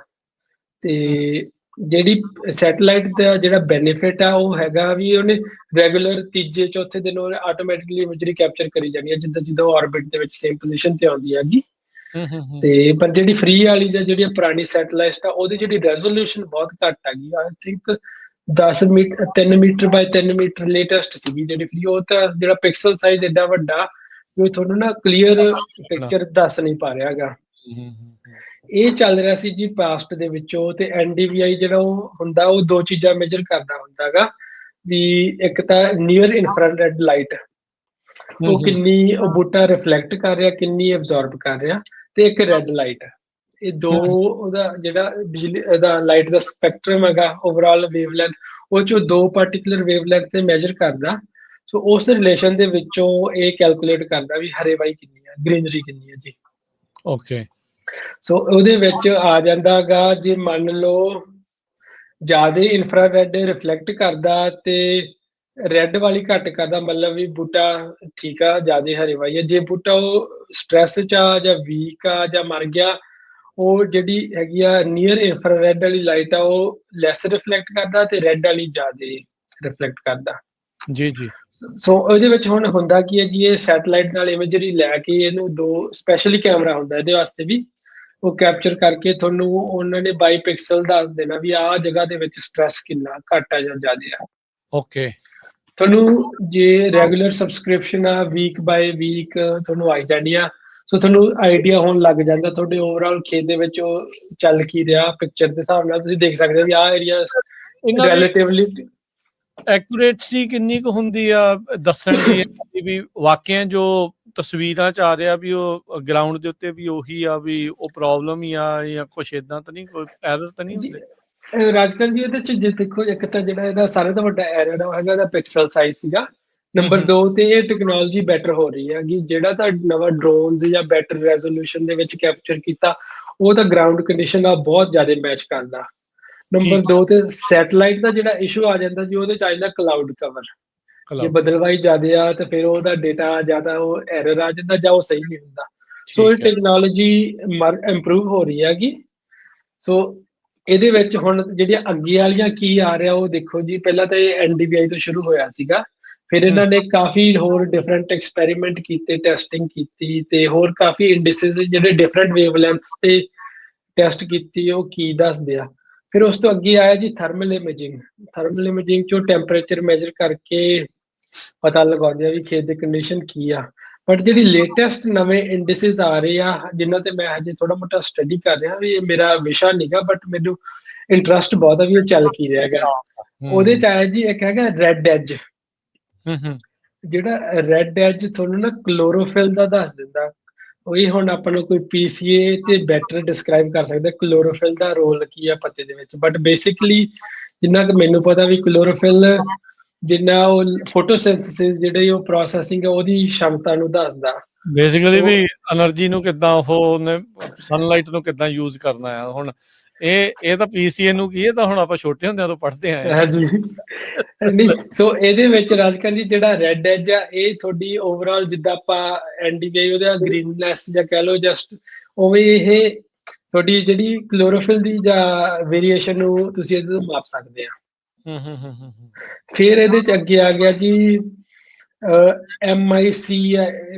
MICI ਕਹਿੰਦੇ ਆ, ਮੈਰਿਸ ਇਲੈਸਟ੍ਰੀਕਲ ਕਲੋਰੋਫਿਲ ਇੰਡੈਕਸ। ਇਹ ਸਾਰੇ ਹੌਲੀ ਹੌਲੀ ਨਵੇਂ ਮਰਜ ਹੋ ਰਹੇ ਹੈਗੇ। ਜਿਹੜਾ ਇਹ ਇੰਡੈਕਸ ਆ ਇਹਦੇ ਤੋਂ ਤੁਸੀਂ ਤੁਹਾਡੀ ਬਿਨਾਂ ਟੈਸਟਿੰਗ ਕੀਤੇ ਤੁਸੀਂ ਆਪਦੇ ਖੇਤ ਦੇ ਵਿੱਚੋਂ ਤੁਹਾਡੀ ਨਿਊਟ੍ਰੀਐਂਟ ਵੀ ਮੋਨੀਟਰ ਕਰ ਸਕਦੇ ਆ। ਅੱਛਾ। ਫਿਰ ਇੱਕ ਹੋਰ ਅੱਗੇ ਆਇਆ ਜੀ ਜਿਹੜਾ ਇਹ ਸਾਰਾ ਤਸਵੀਰਾਂ ਜ਼ਰੀਏ ਸਾਰਾ ਤਸਵੀਰਾਂ ਜਿਹੜੀਆਂ ਰਿਮੋਟਲੀ ਸਾਰਾ ਰਿਮੋਟਲੀ ਸਾਰਾ, ਵਾਓ। ਅੱਗੇ ਆ ਗਿਆ ਜੀ CI ਰੈਡ ਐਜ, ਇਹ ਹੈਗੇ ਆ ਹਾਈਲੀ ਕੋਰਿਲੇਟਡ ਹੁੰਦਾਗਾ ਪੱਤੇ ਦੀ ਨਾਈਟ੍ਰੋਜਨ ਦੇ ਨਾਲ। So okay. ਬੇਸਿਕਲੀ ਇਹ ਸਾਰਾ ਹਾਲਾਂਕਿ ਇਹ ਮੇਰਾ ਵਿਸ਼ਾ ਨਹੀਂਗਾ, ਬਟ ਆਪਾਂ ਸਰੋਤਿਆਂ ਨੂੰ ਪ੍ਰੋਗਰਾਮ ਦੇ ਜ਼ਰੀਏ ਦੱਸ ਦੇਣਾ ਚਾਹੁੰਦੇ ਵੀ ਇਹ ਸਾਰੀਆਂ ਚੀਜ਼ਾਂ ਆਲਰੇਡੀ ਮਾਰਕੀਟ 'ਚ ਆ ਵੀ ਗਈਆਂ ਤੇ ਵੱਡੇ ਫਾਰਮਰ ਜਾਂ ਜਿਹੜੇ ਉਹ ਇਹਨਾਂ ਨੂੰ ਇੰਪਲੀਮੈਂਟ ਵੀ ਕਰ ਰਹੇ ਆ ਉਹ ਵਰਤ ਰਹੇ ਆ। ਤੇ ਇਹ ਵਰਤ ਕੇ ਉਹ ਆਪਦੇ ਜਿਹੜੀ ਖੇਤ ਦੀ ਐਫੀਸ਼ੀਐਂਸੀ ਇੰਨੀ ਕੁ ਜ਼ਿਆਦਾ ਇੰਪਰੂਵ ਕਰ ਲੈਂਦੇ ਆ ਵੀ ਉਹਨਾਂ ਨੂੰ ਜਿੰਨੀ ਤੁਹਾਡੀ ਨਿਊਟ੍ਰੀਐਂਟਸ ਦੀ ਮਾਤਰਾ, ਪਾਣੀ ਦੀ ਮਾਤਰਾ ਓਨਾ ਹੀ ਪਾਉਂਦੇ ਆ। ਪਲੱਸ ਅਰਲੀ ਡਿਟੈਕਸ਼ਨ ਵੀ ਇਹਦੇ ਨਾਲ ਪੋਸੀਬਲ ਆ ਗਈ, ਉਹ ਬਿਮਾਰੀ ਲੱਗਣ ਤੋਂ ਪਹਿਲਾਂ ਹੀ ਉਹਦਾ ਇਲਾਜ ਕਰ ਲੈਂਦੇ ਆ। ਖਰਚਾ ਆਪਾਂ ਕਿੰਨਾ ਕੁ ਤੁਸੀਂ ਦੇਖਦੇ ਆ ਸਾਰੀਆਂ ਚੀਜ਼ ਦਾ, ਕੀ ਪਤਾ ਲੱਗਾ ਆ ਕੀ ਅਸਲ ਦੇ ਵਿੱਚ ਇਹ ਖਰਚਾ ਕਾਰਪੋਰੇਟ ਨੂੰ ਜਿੱਦਾਂ ਕਿਹਾ ਵੀ ਇਹ ਐਕਸੈਸਿਬਲ ਆ, ਫਾਰਮ ਜਿਹੜੇ ਫੈਮਿਲੀ ਫਾਰਮ ਵਾਲਿਆਂ ਲਈ ਥੋੜਾ ਔਖਾ ਹੈ, ਸੋ ਕੀ ਖਰਚਾ ਇਹਦਾ ਨਜ਼ਰ ਆਉਂਦਾ ਹੈ ਤੁਹਾਨੂੰ? ਰਾਜਕਨ ਜੀ ਜਿਹੜੇ ਦੇਖੋ ਮੈਂ ਐਗਜ਼ੈਕਟ ਪ੍ਰਾਈਸਿਸ ਤਾਂ ਨਹੀਂ ਲਏ, ਬਟ ਜਿਹੜਾ ਇਹ ਇਮੇਜਰੀ ਆ ਇਹ ਜ਼ਿਆਦਾ ਮਹਿੰਗੀ ਨਹੀਂ ਗਈ। ਅੱਛਾ। ਇਹਦਾ ਜਿਹੜਾ ਮੁੱਲ ਆ ਇਹਨੂੰ ਯੂਜ਼ ਕਿਵੇਂ ਕਰਨਾ, ਇਹਨੂੰ ਇੰਟਰਪ੍ਰੀਟ ਕਿਵੇਂ ਕਰਨਾ, ਇਹ ਤੁਹਾਨੂੰ ਦੱਸ ਕੀ ਰਿਹਾ। ਜਿੰਨਾ ਚਿਰ ਆਪਾਂ ਨੂੰ ਉਹ ਨਹੀਂ ਪਤਾ ਇਹਦੀ ਕੋਈ ਵੈਲਿਊ ਨਹੀਂ। ਜਿੱਦਾਂ ਜਿੱਦਾਂ ਆਪਾਂ ਇਹਨਾਂ ਨੂੰ ਟੈਕਨੀਕਲੀ ਸਮਝਾਂਗੇ ਵੀ ਇਹਦੀ ਬੈਨੀਫਿਟ ਸਾਨੂੰ ਕੀ ਆ, ਉਦਾਂ ਹੀ ਇਹਦਾ ਆਪਾਂ ਨੂੰ ਫਾਇਦਾ ਹੋਣ ਲੱਗ ਜਾਣਾ। ਪਰ ਜਿੱਦਾਂ ਮੈਂ ਦੇਖਿਆ ਸੀਗਾ ਵੀ ਜਿਹੜਾ ਪਿਕਸਲ ਉਹ ਵੇਚਦੇ ਸੀਗੇ ਜਿਹੜੇ ਪਹਿਲਾਂ ਲੋ ਫਲਾਈਂਗ 에ਅਰਕ੍ਰਾਫਟ ਵਾਲੇ ਵੀ ਇੰਨੇ ਏਰੀਆ ਦੀ, ਉਹਦਾ ਫਿਕਸ ਜੀ ਪ੍ਰਾਈਸ ਸੀਗੀ। ਬਟ ਮੈਨੂੰ ਲੱਗਦਾ ਅੱਜ ਦੀ ਤਰੀਕ ਦੇ ਵਿੱਚ ਜੇ ਇਹ ਬੈਟਰ ਹੁੰਦਾ ਜਾਵੇ 20 ਏਕੜ ਦੀ ਜਾਂ 40 ਏਕੜ ਦੀ ਕਾਸਟ ਮੈਨੂੰ ਲੱਗਦਾ $50 ਦੇ ਵਿੱਚ ਮਹੀਨੇ ਦੇ ਖਰਚਾ ਪਊਗਾ ਇਹਦਾ। ਇਹ ਮੇਰਾ ਐਸਟੀਮੇਟ ਹੀ ਹੈਗਾ, ਮੈਂ ਅਫੀਸ਼ੀਅਲੀ ਕੋਈ ਨੰਬਰ ਜਾਂ ਨਹੀਂਗਾ, ਬਟ ਲੱਗ ਰਿਹਾ ਵੀ ਆਉਣ ਵਾਲੇ ਸਮੇਂ ਦੇ ਵਿੱਚ ਇਹ ਬੈਟਰ ਹੋ ਜਾਊਗੀ ਤੇ ਇਹਦਾ ਬੈਨੀਫਿਟ ਹੋ ਜਾਊਗਾ ਵੀ ਜਿਹੜਾ ਤੁਹਾਡੇ ਗਰਾਊਂਡ 'ਚ ਹੈਗਾ ਕੰਡੀਸ਼ਨਸ ਪਲੱਸ ਸੈਂਸਰ ਲੱਗੇ ਆ ਜਿਹੜੇ ਤੁਹਾਡੇ, ਉਹਦੇ ਨਾਲ ਤੁਸੀਂ ਇਹਨੂੰ ਡੇਟਾ ਕ੍ਰਾਸ ਰੈਫਰੈਂਸ ਕਰਕੇ ਵੈਲੀਡੇਟ ਕਰ ਸਕੋਗੇ। ਫਿਰ ਉਹ ਨਾ ਕਿ ਇਕੱਲਾ ਆਪਾਂ ਇਹਦੇ ਤੇ ਡਿਪੈਂਡ ਹੋਣਾ, ਤੁਹਾਡੇ ਕੋਲ ਦੋ ਸੋਰਸ ਆ ਜਾਂਦੇ ਆ ਕਿ ਤੁਹਾਡਾ ਇਨਫੀਲਡ ਕੰਡੀਸ਼ਨਸ ਪਲੱਸ ਜਿਹੜੇ ਤੁਹਾਡੇ ਐਕਚੁਅਲੀ ਗਰਾਊਂਡ ਦੇ ਵਿੱਚ ਸੈਂਸਰ ਲੱਗੇ ਹੋਏ ਆ ਪਲੱਸ ਰਿਮੋਟਲੀ, ਇਹ ਕੀ ਇਹ ਦੋਨੇ ਚੀਜ਼ਾਂ ਕੋਰਿਲੇਟ ਕਰਦੀਆਂ ਜਾਂ ਨਹੀਂ। ਸੋ ਇਹਦਾ ਤੁਹਾਡਾ ਥੋੜਾ ਜਿਹਾ ਕਹਿ ਲਓ ਯਕੀਨ ਬਣ ਲੱਗ ਜਾਣਾ ਇਸ ਟੈਕਨੋਲੋਜੀ ਤੇ। ਇਹ ਜਿਹੜਾ ਚਲੋ ਜਿਹੜਾ ਵੀ ਇਹ ਕਾਸਟ ਆ ਇਹ ਆਪਾਂ ਨੂੰ ਦੋ ਹਿੱਸਿਆਂ 'ਚ ਦੇਣਾ ਪੈਣਾ, ਵੀ ਇੱਕ ਤਾਂ ਫੋਟੋ ਦਾ ਜਿਹੜਾ ਸੈਟੇਲਾਈਟ ਦਾ ਉਹਦਾ, ਤੇ ਇੱਕ ਉਹਨੂੰ ਰੀਡ ਕਰਨ ਦਾ ਵੱਖਰਾ, ਉਹਨੂੰ ਐਨਾਲਿਸਿਸ ਨਹੀਂ ਜੀ ਐਨਾਲਿਸਿਸ ਵਾਲੇ ਇਹ ਜਿਹੜੀ ਕੰਪਨੀਆਂ ਉਹ ਇਕੱਠਾ ਸਾਰਾ ਪੈਕੇਜ ਹੀ ਦਿੰਦੀਆਂ ਆ, ਉਹ ਉਹਨਾਂ ਨੇ ਐਨਾਲਿਸਿਸ ਕਰਕੇ ਤੁਹਾਨੂੰ ਭੇਜਣਾ ਫੋਟੋ ਬਣਾ ਕੇ ਜਾਂ ਇੱਥੇ ਅੱਜ ਕੱਲ ਦਾ ਜਿਹੜਾ ਪਿਕਸਲ ਕੀ ਹੈ ਫਿਰ ਤਾਂ ਸੈਂਟੀਮੀਟਰ ਪਹੁੰਚਣਾ ਹੁਣ ਤਾਂ, ਜਿਹੜਾ ਤਾਂ ਡਰੋਨ ਦਾ ਜੀ ਉਹ ਤਾਂ ਸੈਂਟੀਮੀਟਰਾਂ 'ਚ ਪਹੁੰਚਿਆ ਹੋਇਆ ਆਲਰੇਡੀ, ਉਹ ਤਾਂ ਪੱਤੇ ਦੇ ਲੈਵਲ ਤੇ ਤੁਸੀਂ ਕਹਿ ਲਓ ਇੰਨਾ ਐਕੂਰੇਟ ਹੈਗਾ। ਜਿਹੜਾ ਲੋ ਫਲਾਈਂਗ 에ਅਰਕ੍ਰਾਫਟ ਆ ਮੈਨੂੰ ਲੱਗਦਾ ਉਹ ਆਲਮੋਸਟ 6 ਇੰਚ ਦਾ ਪਿਕਸਲ ਸਾਈਜ਼ ਹੋਊਗਾ ਉਹਦਾ। ਸੈਟੇਲਾਈਟ ਦਾ ਜਿਹੜਾ ਫ੍ਰੀ ਵਾਲਾ ਸੀ ਉਹ 3 ਮੀਟਰ ਦਾ ਸੀ, ਪਰ ਮੈਨੂੰ ਲੱਗਦਾ ਜਿਹੜਾ ਪੇਡ ਆ ਜਾਂ ਹੋਰ ਜਿਹੜੇ ਪ੍ਰਾਈਵੇਟ ਸੈਟੇਲਾਈਟਸ ਉਹਨਾਂ ਦਾ ਅੱਗੇ ਨਾਲੋਂ ਇਹ ਬੈਟਰ ਹੋਇਆ ਹੈਗਾ। ਠੀਕ। ਪਰ ਇਹਦੇ ਵਿੱਚੋਂ ਦੇਖੋ ਇਹ ਟੈਕਨੋਲੋਜੀ ਜਿਹੜੀ ਆਪਾਂ ਸਰੋਤਿਆਂ ਨੂੰ ਦੱਸਣਾ ਚਾਹੁੰਦੇ ਹਾਂ ਵੀ ਇਹ ਨਵੀਂ ਚੀਜ਼ ਆ ਗਈ ਆਲਰੇਡੀ। ਜੇ ਆਪਾਂ ਇਹਨੂੰ ਹੌਲੀ ਹੌਲੀ ਇਹਦੇ ਬਾਰੇ ਸਮਝੀਏ ਹੋਰ ਸਿੱਖੀਏ ਤੇ ਮੈਂ ਟਰਾਈ ਕਰੂੰਗਾ ਵੀ ਕੋਈ ਜਿਹੜਾ ਇਸ ਵਿਸ਼ੇ ਦੇ ਵਿੱਚ ਸਪੈਸ਼ਲਿਸਟ ਆਪਾਂ ਇੱਕ ਨਾਲ ਲੈ ਕੇ ਉਹਨਾਂ ਪ੍ਰੋਗਰਾਮ ਕਰੀਏ। ਬਿਲਕੁਲ। ਤਾਂ ਕਿ ਦੇਖੋ ਆਪਣਾ ਜਿੱਦਾਂ ਆਪਣਾ ਅਰਸ਼ਵੀਰ ਜਾਂ ਜਸਵੀਰ ਅੰਕਲ ਦੱਸ ਦਿੰਦੇ ਆ ਵੀ ਜਿੰਨਾ ਚਿਰ ਆਪਾਂ ਆਪਦੀ ਇਨਪੁਟਸ ਨਹੀਂ ਕੰਟਰੋਲ ਕਰਦੇ, ਮਾਈਕਰੋ ਮੈਨੇਜ ਨਹੀਂ ਕਰਦੇ, ਆਪਾਂ ਸਕਸੈਸਫੁਲ ਨਹੀਂ ਹੋਣਾ।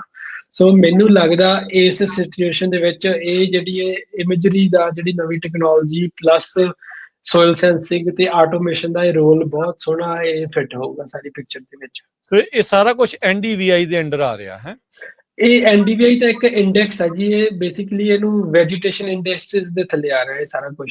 ਡਿਫਰੈਂਟ ਜਿਹੜੇ ਉਹਦੇ ਵਿੱਚ ਜਿਹੜਾ ਰੈਡ ਐਜ ਉਹਦੇ ਵਿੱਚ ਵੀ ਅੱਗੇ ਮਲਟੀਪਲ ਜਿਹੜੀਆਂ ਚੀਜ਼ਾਂ ਕਲੋਰੋਫਿਲ ਦਾ ਉਹਦਾ ਵੱਖਰੇ ਜਿਹੜੇ ਇੰਡੈਕਸ ਆ ਰਿਹਾ। ਸੋ ਅਕਸਰ ਜਸਵੀਰ ਸਿੰਘ ਹੁਣੀ ਕਹਿੰਦੇ ਹੁੰਦੇ ਵੀ ਜਿਹੜੀ ਖੇਤੀਬਾੜੀ ਹੈ ਨਾ ਅੱਜ ਕੱਲ ਦੀ ਇਕੱਲਾ ਹਾਰਡ ਵਰਕ ਨਹੀਂ ਰਹੇਗਾ, ਸਮਾਰਟ ਵਰਕ ਵੀ ਬਹੁਤ ਆ ਨਾਲ।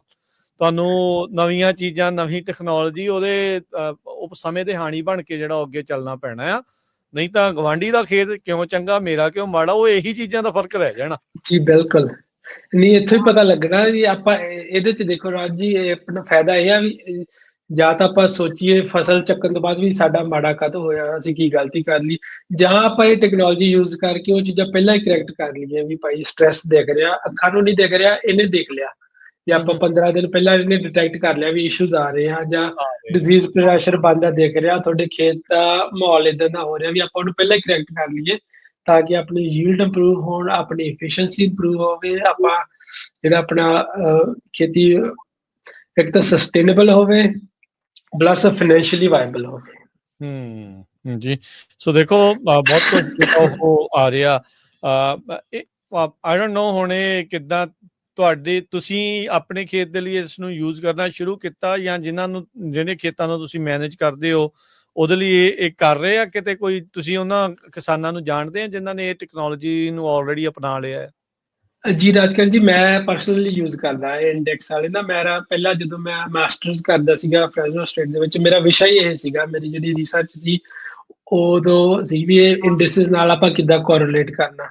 ਬਟ ਉਦੋਂ ਪ੍ਰੋਬਲਮ ਇਹ ਸੀਗੀ ਵੀ ਸਾਡਾ ਇੰਨਾ ਸਕਸੈਸਫੁਲ ਨਹੀਂ ਹੋਇਆ, ਕਿਉਂਕਿ AI ਉਦੋਂ ਇੰਨੀ ਮੈਚੁਰ ਨਹੀਂ ਸੀਗੀ ਵੀ ਇਹਨੂੰ ਇੰਟਰਪ੍ਰੀਟ ਕਰਨਾ ਸੀ, ਪਲੱਸ ਇਹਨਾਂ ਪਿਕਸਲ ਸਾਈਜ਼ ਵਗੈਰਾ ਇੰਨਾ ਬੈਟਰ ਨਹੀਂ ਸੀਗਾ। ਸੋ ਬਟ ਮੇਰਾ ਇੰਟਰਸਟ ਇਹਦੇ ਵਿੱਚ ਬਹੁਤ ਹੈ ਤੇ ਮੈਂ ਕਾਫੀ ਲੋਕਾਂ ਨੂੰ ਜਾਣਦਾ ਵੀ ਆ ਜਿਹੜੇ ਇਹਨੂੰ ਇੰਪਲੀਮੈਂਟ ਕਰਦੇ ਆਗੇ। ਹਜੇ ਤਾਂ ਡਿਸੀਜਨ ਮੇਕਿੰਗ ਵਾਲੇ ਲੈਵਲ ਤੇ ਜ਼ਿਆਦਾ ਲੋਕੀ ਨਹੀਂ ਪਹੁੰਚਦੇ, ਬਟ ਇਹਨੂੰ ਐਜ਼ ਅ ਡੇਟਾ, ਜਿੱਦਾਂ ਆਪਾਂ ਸੋਇਲ ਟੈਸਟ ਕਰਾ ਲਿਆ ਜਾਂ ਪਾਣੀ ਟੈਸਟ ਕਰਾ ਲਿਆ, ਉਦਾਂ ਹੀ ਇਹਨੂੰ ਇੱਕ ਸੈਪਰੇਟ ਡੇਟਾ ਸੈੱਟ ਮੰਨ ਕੇ ਕਾਫੀ ਲੋਕ ਇਹਨੂੰ ਯੂਜ਼ ਕਰਦੇ ਆਗੇ। ਜੀ ਜੀ। ਸੋ ਇਹ ਸਾਰੀਆਂ ਚੀਜ਼ਾਂ ਆ ਤੇ ਸਮਾਂ ਵੀ ਆਪਣਾ ਤਕਰੀਬਨ ਸਮਾਪਤੀ ਵੱਲ ਨੂੰ ਆਪਾਂ ਦੌੜ ਰਹੇ ਹਾਂ। ਦਯਾਦੀਪ ਸਿੰਘ, ਥੋੜਾ ਇਹ ਦੱਸ ਦਿਓ ਵੀ ਇਸ ਟਾਈਮ ਖੇਤਾਂ ਦੇ ਵਿੱਚ ਕੀ ਜਿਹੜੀਆਂ ਰੁਝੇਵੇਂ ਜਿਹੜੇ ਉਹ ਚੱਲ ਰਹੇ ਆ। ਹਾਰਵੈਸਟਿੰਗ ਤਕਰੀਬਨ ਡਨ ਜਿਹੜੀ ਉਹ ਹੋ ਚੁੱਕੀ ਆ, ਮੇ ਵੀ ਬਹੁਤ ਘੱਟ ਰਹਿ ਗਏ ਹੋਣੇ ਆ ਜਿਨ੍ਹਾਂ ਨੇ ਅਜੇ ਤੱਕ ਹਾਰਵੈਸਟ ਨਹੀਂ ਕੀਤਾ। ਸੋ ਹੁਣ ਨੈਕਸਟ ਸਟੈਪਸ ਕੀ ਚੱਲ ਰਹੇ ਖੇਤਾਂ 'ਚ, ਕੀ ਐਕਟੀਵਿਟੀਜ਼ ਜਿਹੜੀਆਂ ਉਹ ਆਪਾਂ ਨੂੰ ਦੇਖਣ ਨੂੰ ਮਿਲ ਰਹੀਆਂ, ਜੇ ਖਾਸ ਕਰਕੇ ਆਪਾਂ ਬਦਾਮਾਂ ਦੀ ਤੇ ਜੇ ਅੰਗੂਰਾਂ ਦੀ ਗੱਲ ਕਰੀਏ ਤਾਂ? ਜੀ ਰਾਜਕਰਨ ਜੀ, ਮੋਸਟਲੀ ਸਾਰਿਆਂ ਦੇ ਹਾਰਵੈਸਟ ਸਾਰਿਆਂ ਦੀ ਕੰਪਲੀਟ ਹੋ ਗਈ ਹੈਗੀ ਤੇ ਹਾਲੇ ਦੇ ਨੰਬਰਸ ਵੀ ਆ ਰਹੇ ਆ, ਤੁਸੀਂ ਕਿੱਦਾਂ ਪਰਫਾਰਮ ਕੀਤਾ, ਸੋ ਉਹ ਵੀ ਚੱਲ ਰਿਹਾ। ਬਟ ਜਿਹੜੇ ਖੇਤਾਂ ਦੇ ਵਿੱਚ ਐਕਟੀਵਿਟੀ ਆ, ਲੋਕਾਂ ਨੇ ਜਿਹੜੀ ਲਾਸਟ ਪੋਸਟ ਹਾਰਵੈਸਟ ਫਰਟੀਗੇਸ਼ਨ ਹੈ ਉਹ ਸਾਰੇ ਤਕਰੀਬਨ ਦਵਾਈ ਬੂਟੀ ਵੀ ਪਾ ਚੁੱਕੇ ਆ। ਕਾਫੀ ਲੋਕੀ ਹੈਗੇ ਜਿਹੜੇ ਬਿਹਾਈਂਡ ਚੱਲ ਰਹੇ ਆ, ਪਰ ਤੁਸੀਂ ਆਪਦੇ PCA ਨੂੰ ਕੰਸਲਟ ਕਰਕੇ ਉਹ ਵੀ ਨਾਲ ਹੀ ਡਨ ਕਰ ਲਓ। ਪਲੱਸ ਹੁਣ ਦੇਖੋ ਮੀਂਹਾਂ ਦਾ ਟਾਈਮ ਆ ਰਿਹਾ, ਕੰਪੋਸਟ ਦਾ ਵੀ ਜ਼ੋਰ ਪੈ ਰਿਹਾ ਵੀ ਉਹ ਮੀਂਹ ਤੋਂ ਪਹਿਲਾਂ ਪਹਿਲਾਂ ਪਾ ਦਿੱਤੀ ਜਾਵੇ ਤਾਂ ਕਿ ਉਹ ਸਮੇਂ ਅਨੁਸਾਰ ਖੁਰਨ ਲੱਗ ਕੇ ਤੇ ਆਪਦਾ ਉਹਦਾ ਅਸਰ ਦਿਖਾਉਣ ਲੱਗ ਜੇ। ਸੋ ਕੰਪੋਸਟ ਦੀ ਐਪਲੀਕੇਸ਼ਨਾਂ ਵੀ ਲਗਾਤਾਰ ਚੱਲ ਰਹੀ ਆ ਜਿਹੜੇ ਯੂਜ਼ ਕਰਦੇ ਆ। ਪਲੱਸ ਜਿਹੜੇ ਕਵਰ ਕ੍ਰੌਪ ਬੀਜਦੇ ਆ ਉਹਨਾਂ ਨੇ ਕਾਫੀ ਲੋਕਾਂ ਨੇ ਬੀਜ ਦਿੱਤਾ, ਜਾਂ ਉਹ ਖੇਤ ਦੀ ਆਲਰੇਡੀ ਤਿਆਰੀ ਕਰਕੇ ਬੀਜਣ ਦੇ ਫੀਡ ਮੈਨੇਜਮੈਂਟ ਦਾ ਸਾਲ ਤੱਕ ਵੀ ਗੰਦ ਘੱਟ ਹੋਵੇ।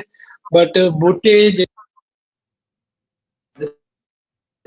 ਹੋਣਾ ਕੀ ਆ, ਦਸੰਬਰ ਜਨਵਰੀ ਦੇ ਵਿੱਚ ਫਿਰ ਅੱਗੇ ਪ੍ਰੂਨਿੰਗ ਵਗੈਰਾ ਸ਼ੁਰੂ ਹੋ ਜਾਣੀ ਹੈ ਜਾਂ ਕਲੀਨਿੰਗ।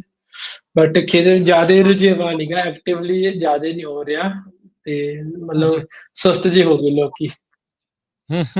ਬਿਲਕੁਲ, ਜਿੱਦਾਂ ਹੁਣ ਟਰੀਆਂ ਨੇ ਹੌਲੀ ਹੌਲੀ ਜਿਹੜਾ ਡੋਰਮੈਂਟ ਹੋਣਾ ਆ, ਕਿਸਾਨ ਵੀ ਕਹਿੰਦੇ ਇਹ ਵੀ ਥੋੜੀ ਥੋੜੀ ਡੋਰਮੈਂਸੀ ਜਿਹੜੀ ਉਹ ਨਾਲ ਜਿਹੜੀ ਮੋਸਟਲੀ ਜਿਹੜੇ ਆਪਣੇ ਕਿਸਾਨ ਆ ਜੀ ਉਹ ਕਰਦੇ ਆਗੇ ਵੀ ਹੁਣ ਕੰਮ ਫਸਲਵਾੜੀ ਸਾਂਭ ਕੇ ਮੋਸਟਲੀ ਇੰਡੀਆ ਨੂੰ ਰੁੱਖ ਕਾਫੀ ਲੋਕੀ ਕਰ ਲੈਂਦੇ ਆ ਵੀ ਹੁਣ ਦਸੰਬਰ ਜਨਵਰੀ ਤੱਕ ਆਪਾਂ ਵਕੇਸ਼ਨ ਕੱਟ ਕੇ ਫਿਰ ਆਗੇ ਦੁਬਾਰਾ ਸ਼ੁਰੂ ਕਰਾਂਗੇ। ਸੋ ਖੇਤੀ ਦੀ ਇਹ ਜ਼ਰੂਰ ਸੌਖਾ ਵੀ ਵਿੱਚ ਬ੍ਰੇਕ ਮਿਲ ਜਾਂਦੀ ਹੈ ਇਸ ਟਾਈਮ ਤੇ। ਜੀ ਜੀ ਬਿਲਕੁਲ।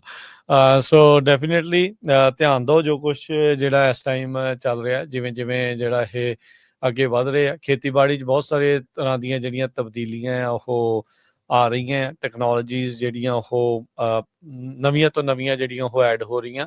ਸੋ ਸਮੇਂ ਦੇ ਹਾਣੀ ਜਿਹੜੇ ਉਹ ਬਣਦੇ ਰਹੋ। ਇਹਨਾਂ ਸਮਿਆਂ ਦੇ ਵਿੱਚ ਇੱਕ ਤਾਂ ਮੈਨੂੰ ਲੱਗਦਾ ਵੈਲ ਰਜਿਸਟ੍ਰੇਸ਼ਨ ਵੀ ਚੱਲ ਰਹੀ ਹੈ ਆਪਣੇ ਫਰੈਜ਼ਨੋ ਕਾਊਂਟੀ ਵਾਲੇ ਪਾਸੇ, ਕਿੰਗਸ ਰਿਵਰ ਵਾਲੇ ਬੇਸਿਨ ਦੀ ਕੁਛ ਉਹ ਚੱਲ ਰਿਹਾ ਆ, ਉਹਦੀ ਵੀ ਮੈਨੂੰ ਲੱਗਦਾ ਤਰੀਕ ਲੱਗ ਗਈ ਆ ਹੁਣ, ਕਿ ਲੰਘ ਤਾਂ ਨਹੀਂ ਗਈ ਕਿਤੇ? ਰਾਜਕਰਨ ਜੀ, ਜਿਹੜੀ ਉਹਦਾ ਮੈਨੂੰ ਜ਼ਿਆਦਾ ਜਾਣਕਾਰੀ ਨਹੀਂ ਹੈਗੀ ਇਸ ਵਕਤ ਕੀ ਸਥਿਤੀ ਹੈ ਤਰੀਕ ਦੀ, ਬਟ ਇੰਨਾ ਪਤਾ ਵੀ ਉਹ ਰਜਿਸਟ੍ਰੇਸ਼ਨ ਜੋਰਾਂ ਸ਼ੋਰਾਂ ਤੇ ਚੱਲ ਰਹੀ ਆ। ਤੇ ਜੀ ਤੁਸੀਂ ਕਰ ਲਏ ਆਪਣੇ ਕਿ ਨਹੀਂ? ਓਦਾਂ ਨਹੀਂ, ਮੈਂ ਨਹੀਂ ਕੀਤਾ ਜੀ, ਅਜੇ ਮੈਂ ਬਿਹਾਈਂਡ ਚੱਲ ਰਿਹਾ ਵੇ। ਤੁਸੀਂ ਬਿਹਾਈਂਡ ਆਪ ਵੀ ਜਿਹੜੇ ਨਾਲ ਜਿਹੜੇ ਉਹ ਚੱਲ ਰਹੇ ਆ ਜੀ।